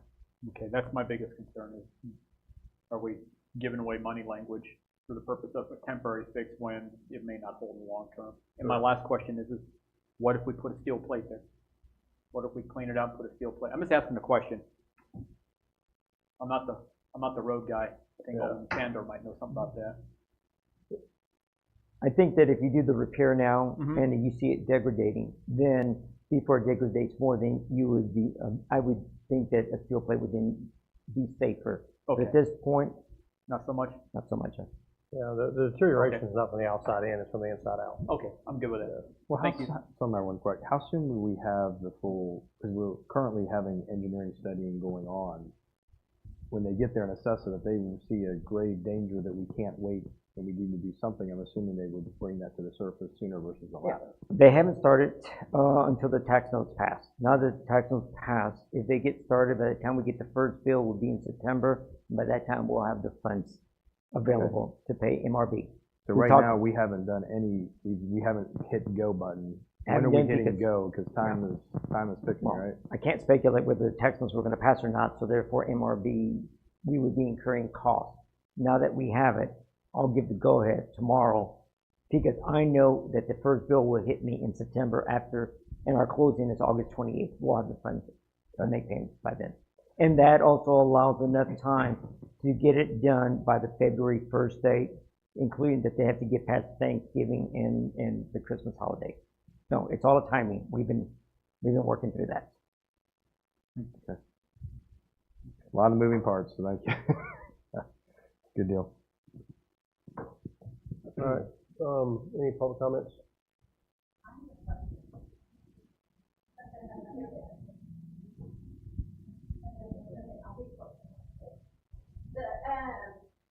Follow out 1608 Old Mill Road.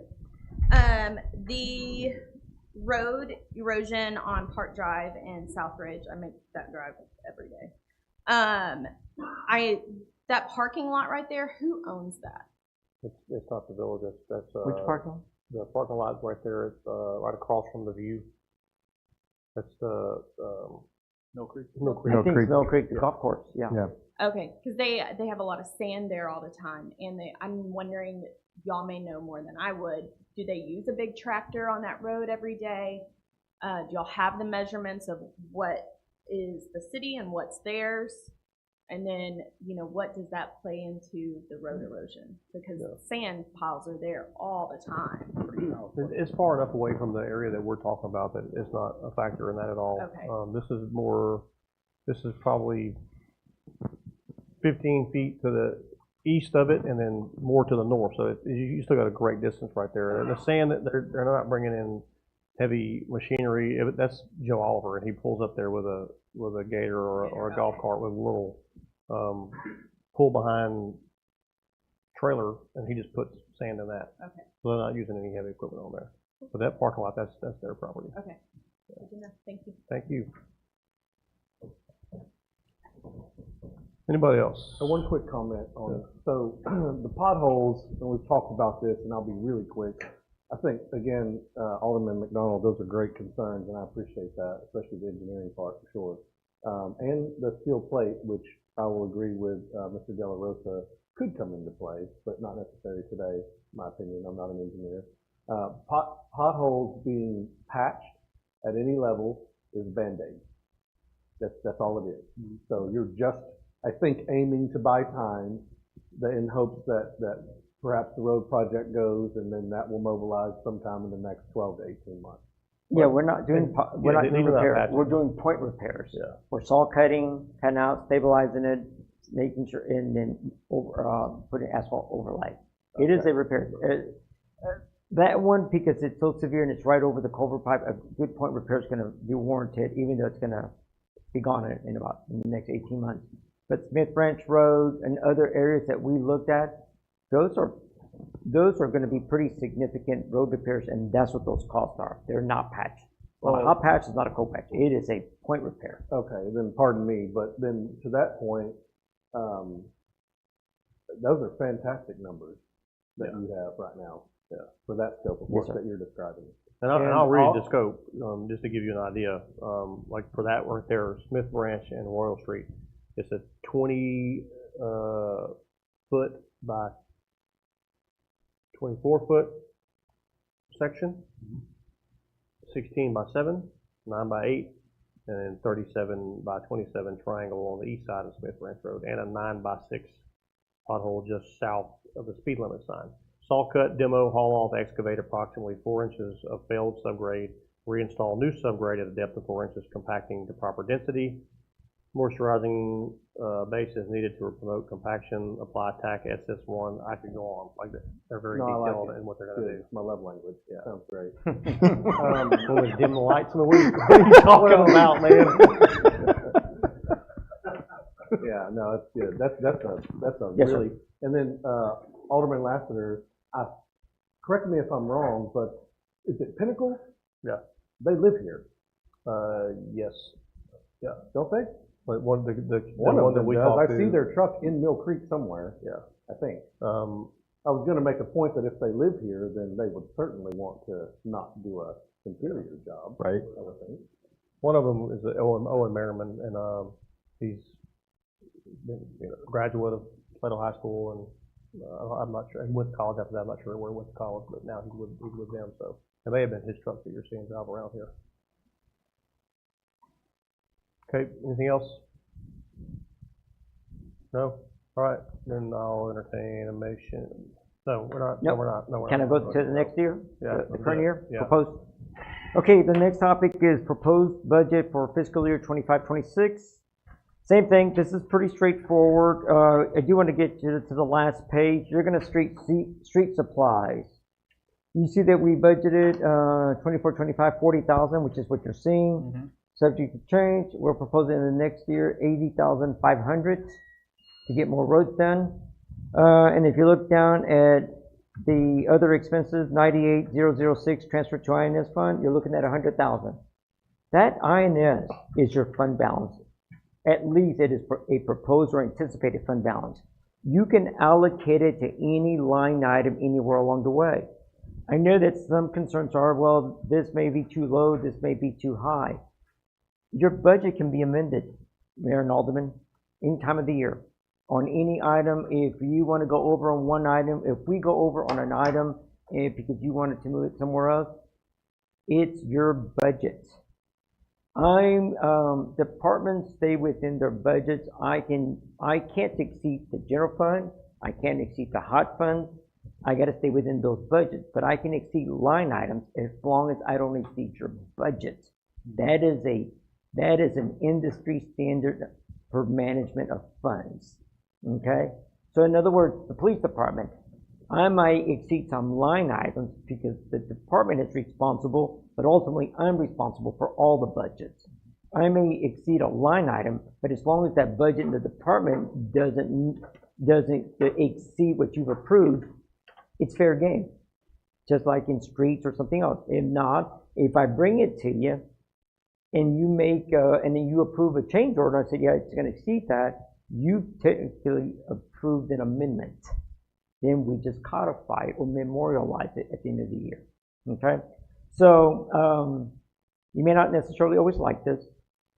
We were supposed to take a vote on a proposed tax rate and stuff, but not having that information, I moved your budget calendar to accommodate that, to make it, we'll move it to the, I believe it was the August 21st meeting, right? So if this is fairly good, this is what's gonna be presented as the mayor's budget.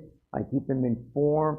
If he didn't like something, he tells me, we move it. If I tell us, hey, we need to allocate or balance this out, we're in agreement. Sometimes we're not. We talk about it. He wins. He's mayor.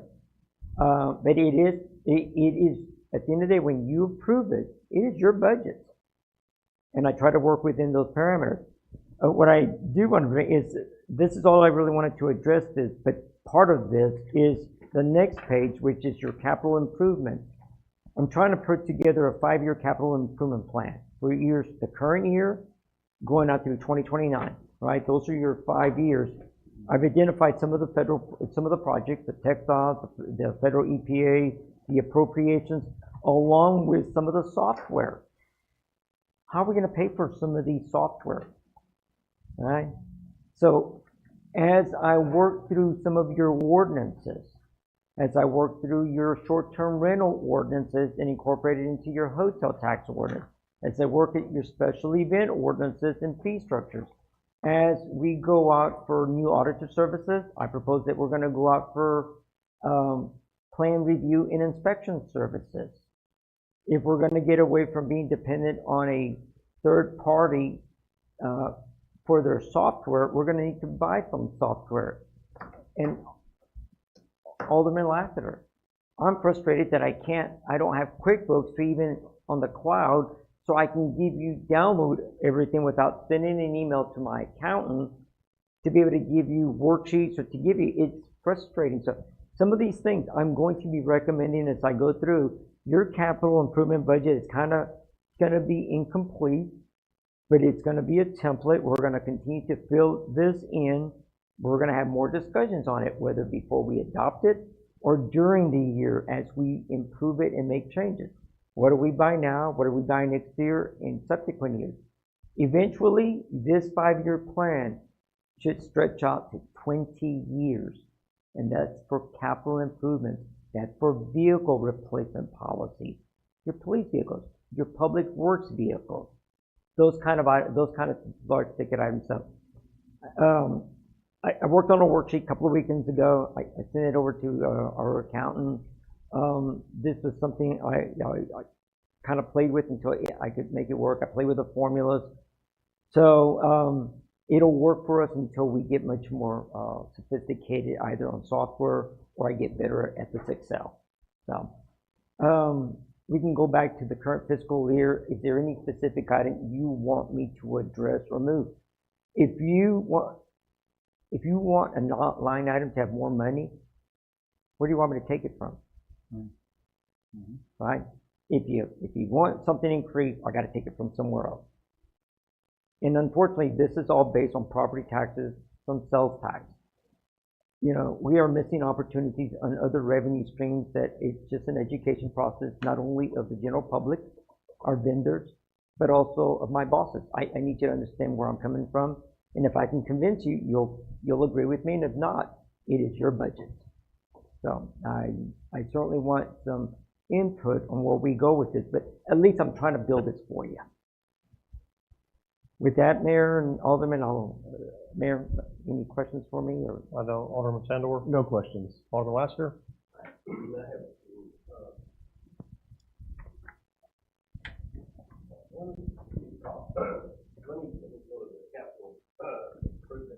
Long range, I like that. Yes, I saw that we have, $1.5 million for the, expansion of the sewer plant in there, which is good. We'll be talking about that. We also have West Village Road, and we have, Royal Street project also there. And I did also see a lot of information relative to software package that would be appropriate. I am not a technological guy at all in that respect, but I defer a lot to Neil in terms of his technological experience and yours with the consultants we have. But I really would like to start to see implementation of that in a phased approach going forward over the next 2 or 3 years. I don't even know what the costs are on it, but my priority stands for where do we get the biggest bang for the buck through you on software changes, and how do we add to it goes beyond my level of knowledge. So I'm hopeful sooner than later that we can find some money to contribute to that and assist, prioritize your highest and greatest needs with respect to the software package and push it out over maybe a 2, 3, or 4 or 5 year content money that we can allocate to that and add to that system as needed. But from a baseline standpoint, I'm ready to look at it and you're comfortable with the selections you want for prioritization. Okay. And, Is that clear? yes, sir. And as long as you have some funds in the interest and sinking fund, which is your proposed fund balance, you'll be able to purchase some of these softwares. It's just, we're gonna have to prioritize. You will agree or not agree when I make that presentation.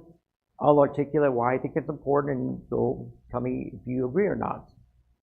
The sewer plant is 1.5 million, 385,000 is your portion. It's a federal EPA. I spent the last 3 days beating my desk trying to get through that process, and Ms. Pence heard me bang on my desk once today. So you're going to need to issue debt to create that 100,000 gallon capacity. Can you imagine for $1.5 million, your portion roughly 400,000? You get to add another 100,000 to the 200,000 gallon existing.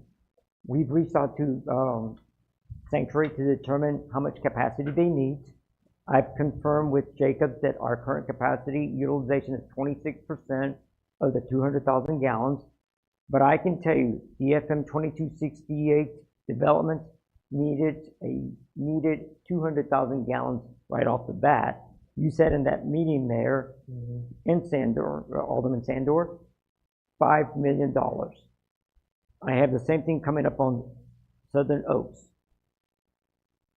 Do you allocate your capacity that it's detrimental, and then are you prepared to issue a debt for $5 million because you're committed to somebody else?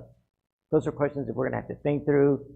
I'm going to have to figure out exactly how those numbers will work, because once that capacity is gone and you're not prepared, you got to issue debt. I did confirm during the break with Gregory Miller. I said, Gregory, I said, I'm not trying to not agree with you, but the voters can't approve the issuance of debt to pay off debt. He goes, well, yeah. He goes, I didn't think it in that context. So Alderman Dunch, it can. If the voters knew that we were going to issue GOs to pay tax notes, and the voters knew that going to the voting booth, that's acceptable. Whether we do that now, we will need to move on the sewer plant way before the 3 years are up to callable. But we may be able to do that with the West Village Road issuance. Correct it. The timing, right? We're a year into this. We got 7 years. If we do this in 3 years, you're in year 4, you'll meet the timeline. See, I'm trying to lay out that 7-year time period that we gotta meet our commitment. So we certainly want to work toward that and put this on this capital improvement plan. But Alderman Lancer, I will get back to you, the software in-house, it's important. Permitting is secondary. I mean, just because we deal with it day in and day out, and we need to have better management of our plan review and inspection processes, bring those costs down, at least bring the capital outlay to the third party, and maybe we get to keep some of that internally so we can improve quality of life. We can make improvements at parks and build up our reserves. So, in other words, I'm going to give you those options. You'll decide how much we keep and how much we reduce. I hope I addressed your. I'm good with it. I just know the importance of it and that we are archaic. Our existing software at a minimum. So I encourage you. I will support it. And it plays in the one that we things will afford it. But I'm on board with it. I think it's a better administration and staff to be able to support it. Yes, sir. So thank you for that. I had one recommendation tonight, Mayor. Go back to the interest income. Might be a small amount of money, but I'm still looking at the budget for 2026, and what do we have? I had it just here a second ago.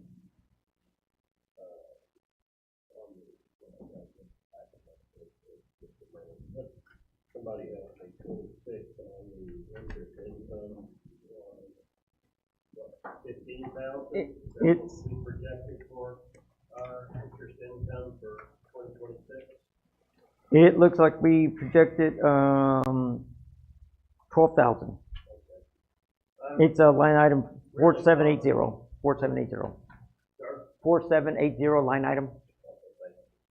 I'm just real confident that Danny's in the stool on it, and I know there are opportunities that aren't too strenuous, complex to raise our interest income on. I really do believe we're in the conservative range still of having 20,000 to 25,000 interest income off of our money.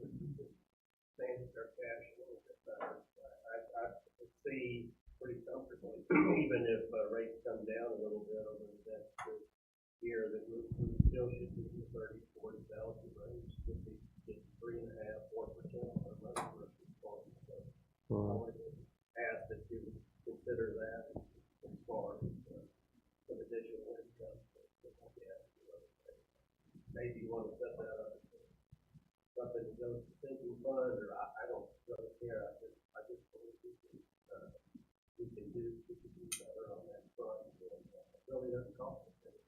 It costs us a little bit of time to change that. I would encourage all. Okay. All right. Or Mayor Pro Tem Hurst? No question. Alderman Doge? Yeah, so back to that, I mean, I know we just put in 1.3 of that, making sure that we put that in a yielding more than what we're seeing here. So I think it's a valid point what last year you're bringing up, because when we're going to need that money, we could be making, we potentially could make money on what we just took, because kudos to the interest rates that we got. I think those were extremely competitive in the market, but so well done. But I do have some questions on 4230 building permit fees. I know we kind of talked about this, but 105 is where we're going in. Last year was 120, but we spent 215 year to date on, I mean, revenue-wise coming in from building permits. There's a drastic drop there. I know there was discussions about the school, but not how much of the school was that, because that just seems like a tremendous drop-off of. Yeah, you'll know more. Step up to the. Thank you.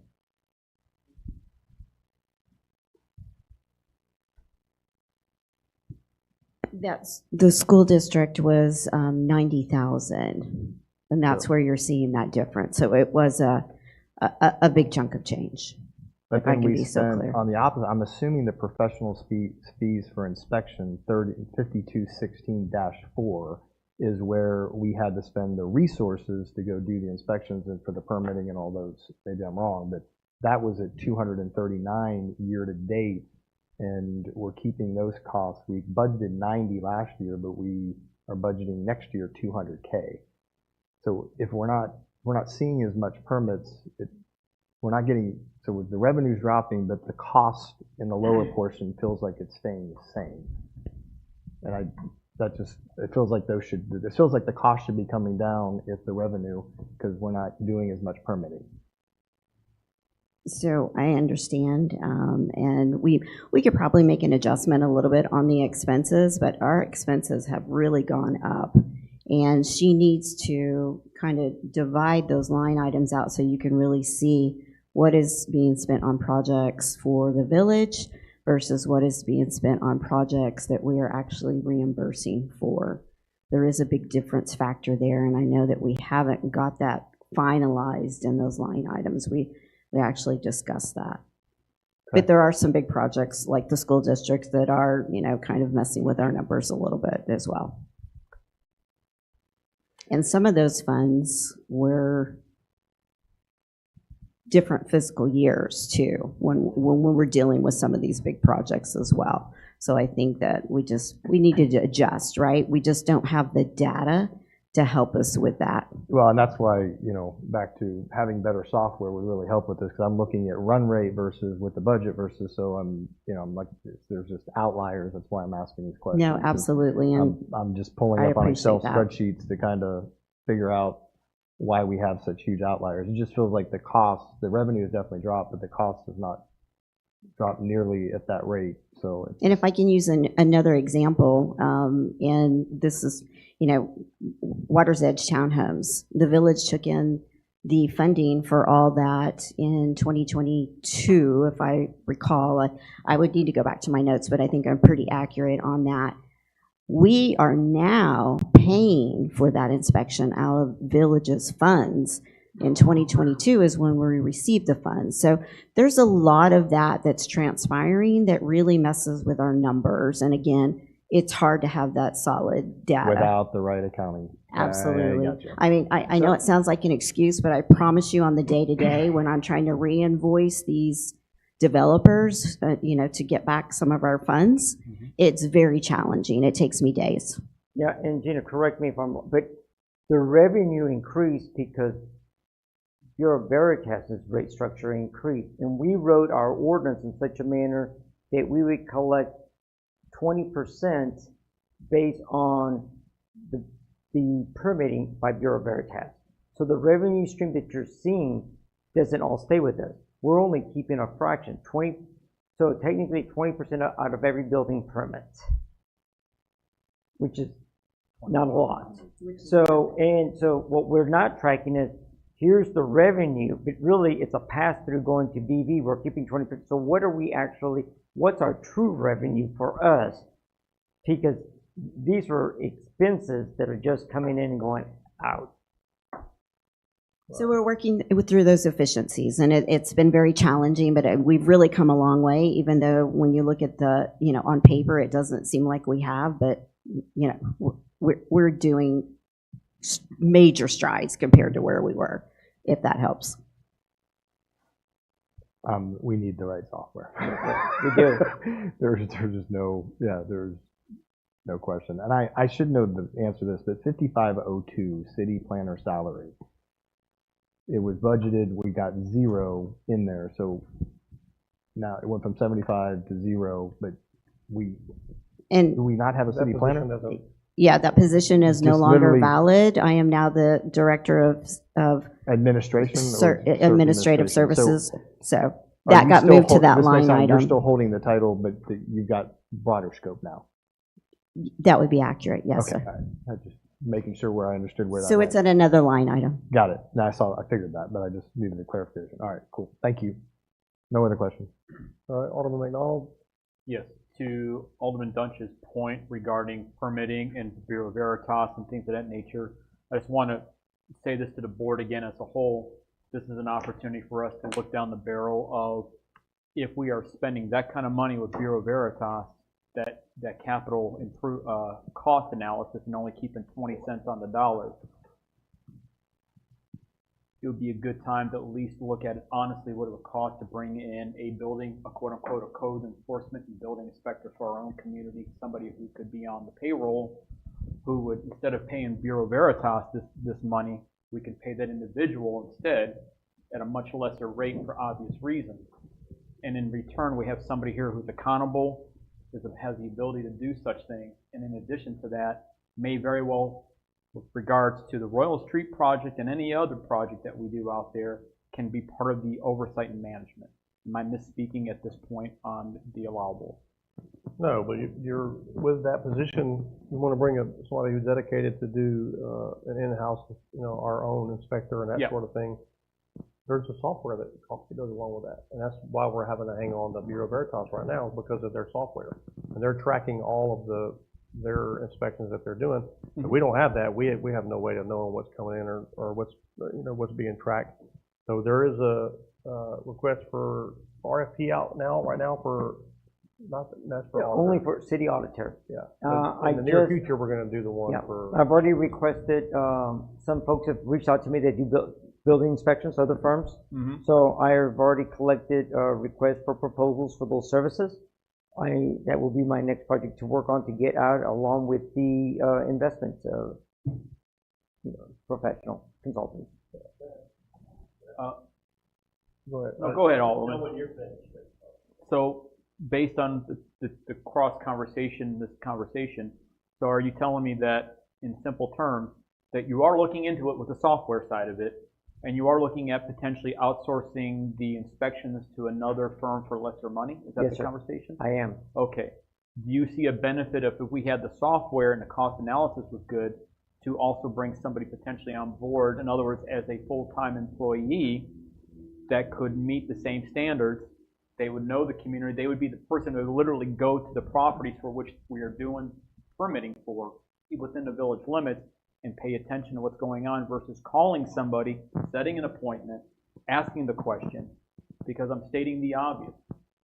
Not everybody's like this, but we do run in from time to time where people just go ahead and do their own thing here, and then they just figure we're just not going to catch them. That doesn't always happen that way, but let's just be honest with ourselves. It's more than not that we don't catch them. That's kind of a point here. And if our responsibility is to make sure that we are doing in the best interest of the community, I think somebody on the ground is probably going to be more efficient than somebody that we're going to have to call and set an appointment with. Because I, for one, am not a big fan of Bureau Veritas. And that's that. So that's all I am getting to. That's all I want to say to the board as a whole. And I like the budget conversation about the software as well. It's not even a conversation for me. It's a matter of what are we going to do to do it. But I am truly I'm asking the board to truly seriously look at that portion. The mayor look at that portion as well. Even if we come back in 3 months, 6 months and say, hey, we found a solution, let's bring somebody on board. Great. Let's readdress it then. But I at least want to put that on the table tonight. So thank you. And Alderman Lasser had something that you want to add to this? About good? Okay. I do like the idea of a cost analysis when you have time on what we're spending with Bureau Veritas versus what we're getting back from the developers and revenue. Off of that, I think that's a very prudent, financially wise desire, a goal. One thing I do want to point out to the fellow members of the board and to the citizens is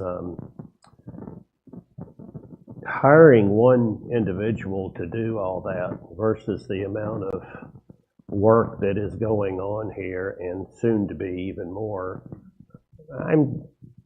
I'm pretty confident that one person would be able to handle all that in a timely fashion. And the beauty of a contractor out there doing it for us has depth in his organization that we wouldn't have. And in that light, For instance, what I'm going through my building now is you call Veritas to come do a pre-inspection for turning on electric, and they were there the next day. We had a couple of flags that we had to deal with. Easy fixes, but until they were fixed, then no electricity would be turned on. Did those fixes the same day they flagged us for it. Came back the very next day, looked at it, said you're good to go, electricity's on, and magic is happening. That's just really not possible with one person getting drawn into so many construction projects at one time. So it delays that out. The second, maybe even the more important issue is the one with respect to inherent liability associated with our people inspecting property on our staff.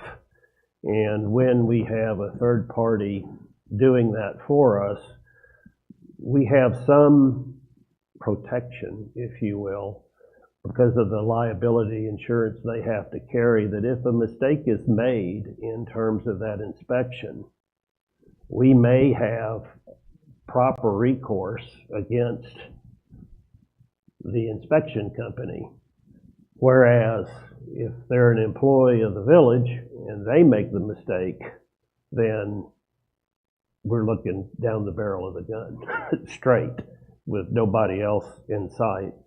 So I think there's a consideration that needs to be made between what's the cost analysis of the outside contractor, what benefits do they bring versus bringing in one person at 40, 50,000, maybe 60,000 a year. I don't know what one inspector would cost these days, and the time frame they have for all the demands they're getting made. So I throw that back just as consideration for the issue. But a cost analysis is something, regardless of which way we go, I think is an important thing to know.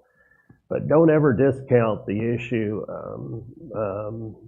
because I've seen it too many times where it's far better to have an inspector to say, why did you miss that? XYZ company, it was a blatant mistake, and now when the lawyers show up, we at least have some protection with respect to it. So that's my point. May I answer to that? Sure. So in simple terms, so if an employee in the community, in other words, an employee, are we covered under TML for some things such as that, like bonded, insured, things of that nature? We are. Would we? Okay. 100%. Yes, sir. We're also sovereign. Yep. We have governmental immunity. So that is as long as you're hiring certified personnel, yes, people trained experience. So in that essence, it's just like our police officers or other professionals. We have insurance and coverage for those kind of things. Then that removes that issue. Yes, it still doesn't address the issue of timeliness with respect to construction. You're absolutely needs. correct.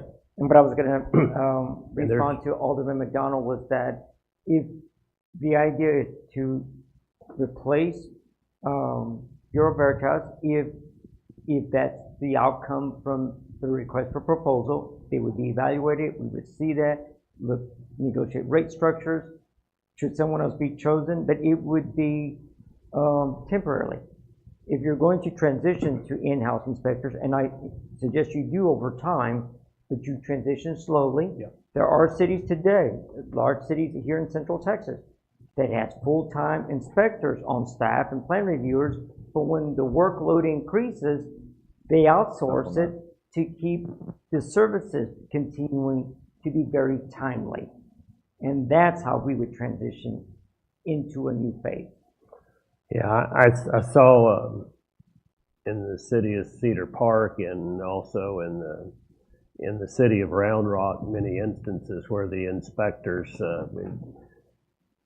were running frantically, and that department just mushroomed in terms of help, and until they had to go the subcontracting route to help in that respect. But I think timeliness is very important. I'll concede the litigation part of it because I didn't really realize we had absolute protection on it. But I would not concede the importance of timeliness with respect to a $10 million project or a $10,000 finish out.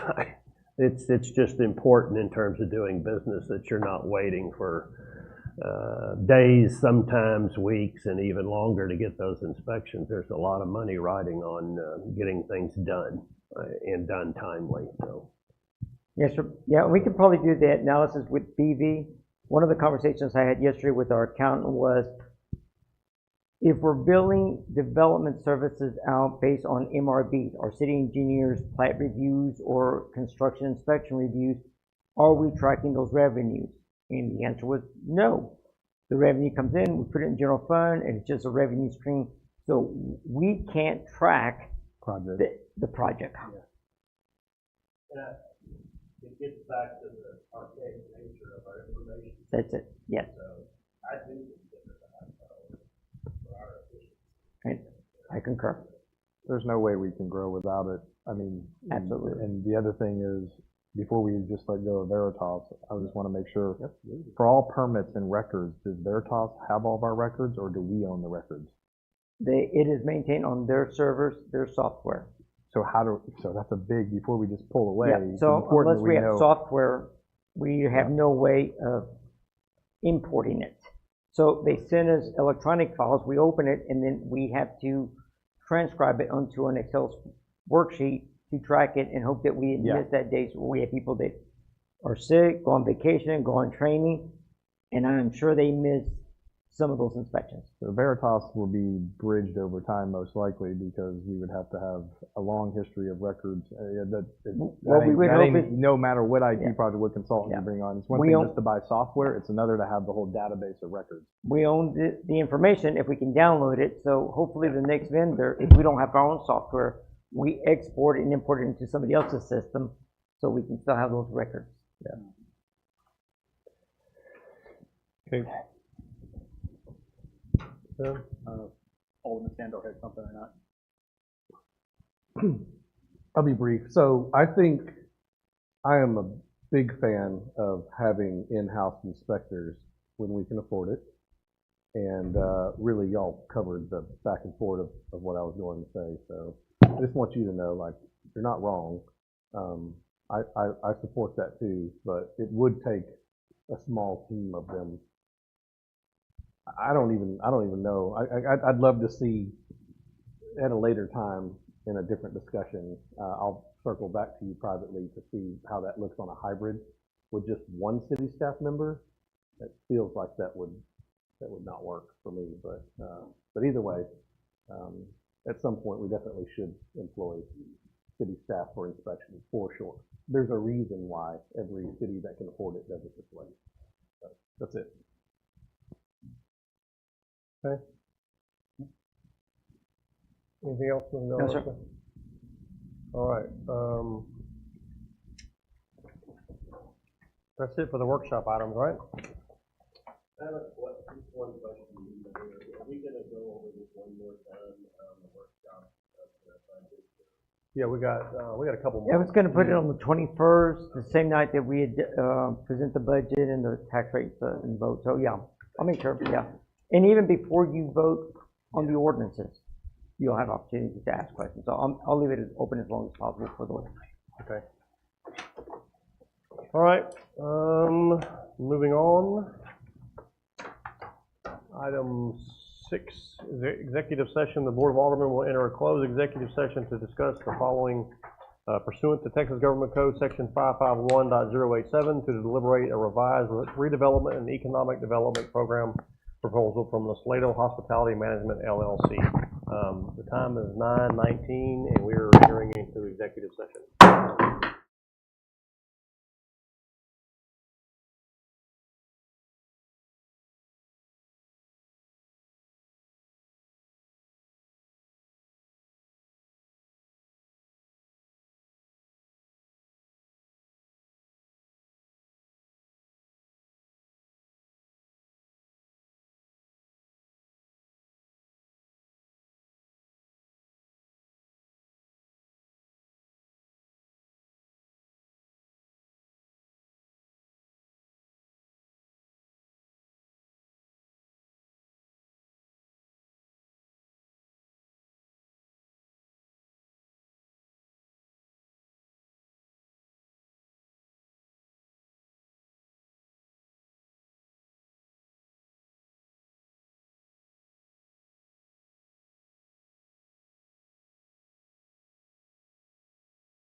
Okay. It's 9:44. We are leaving executive session and reconvening into the regular Board of Aldermen meeting.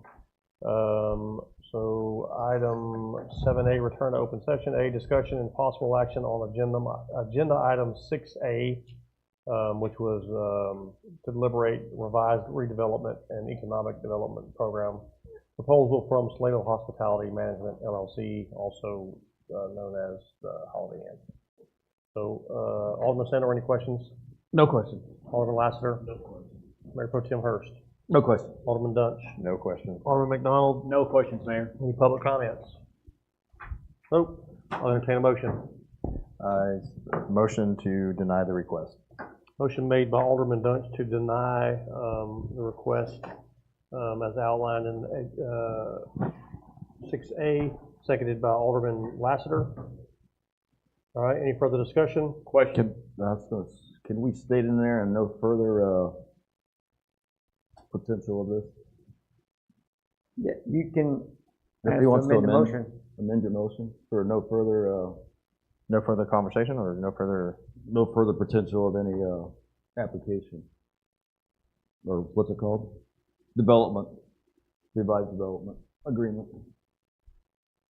From this one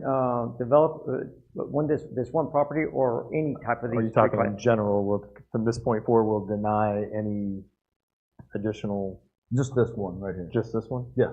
All right. From this Any applicant further- is what you're saying. From this applicant.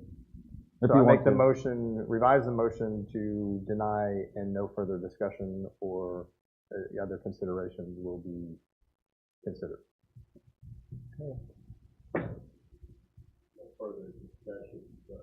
You have to second it again. Okay. Motion amended and seconded by Alderman Dunch and Lassiter. Any further discussion? Question. Question called by Mayor Pro Tem Hurst. All in favor of denying 7A as presented, say yes. Yes. Any opposed, say no. Any abstentions? That carries 5-0. Mr. De La Rosa.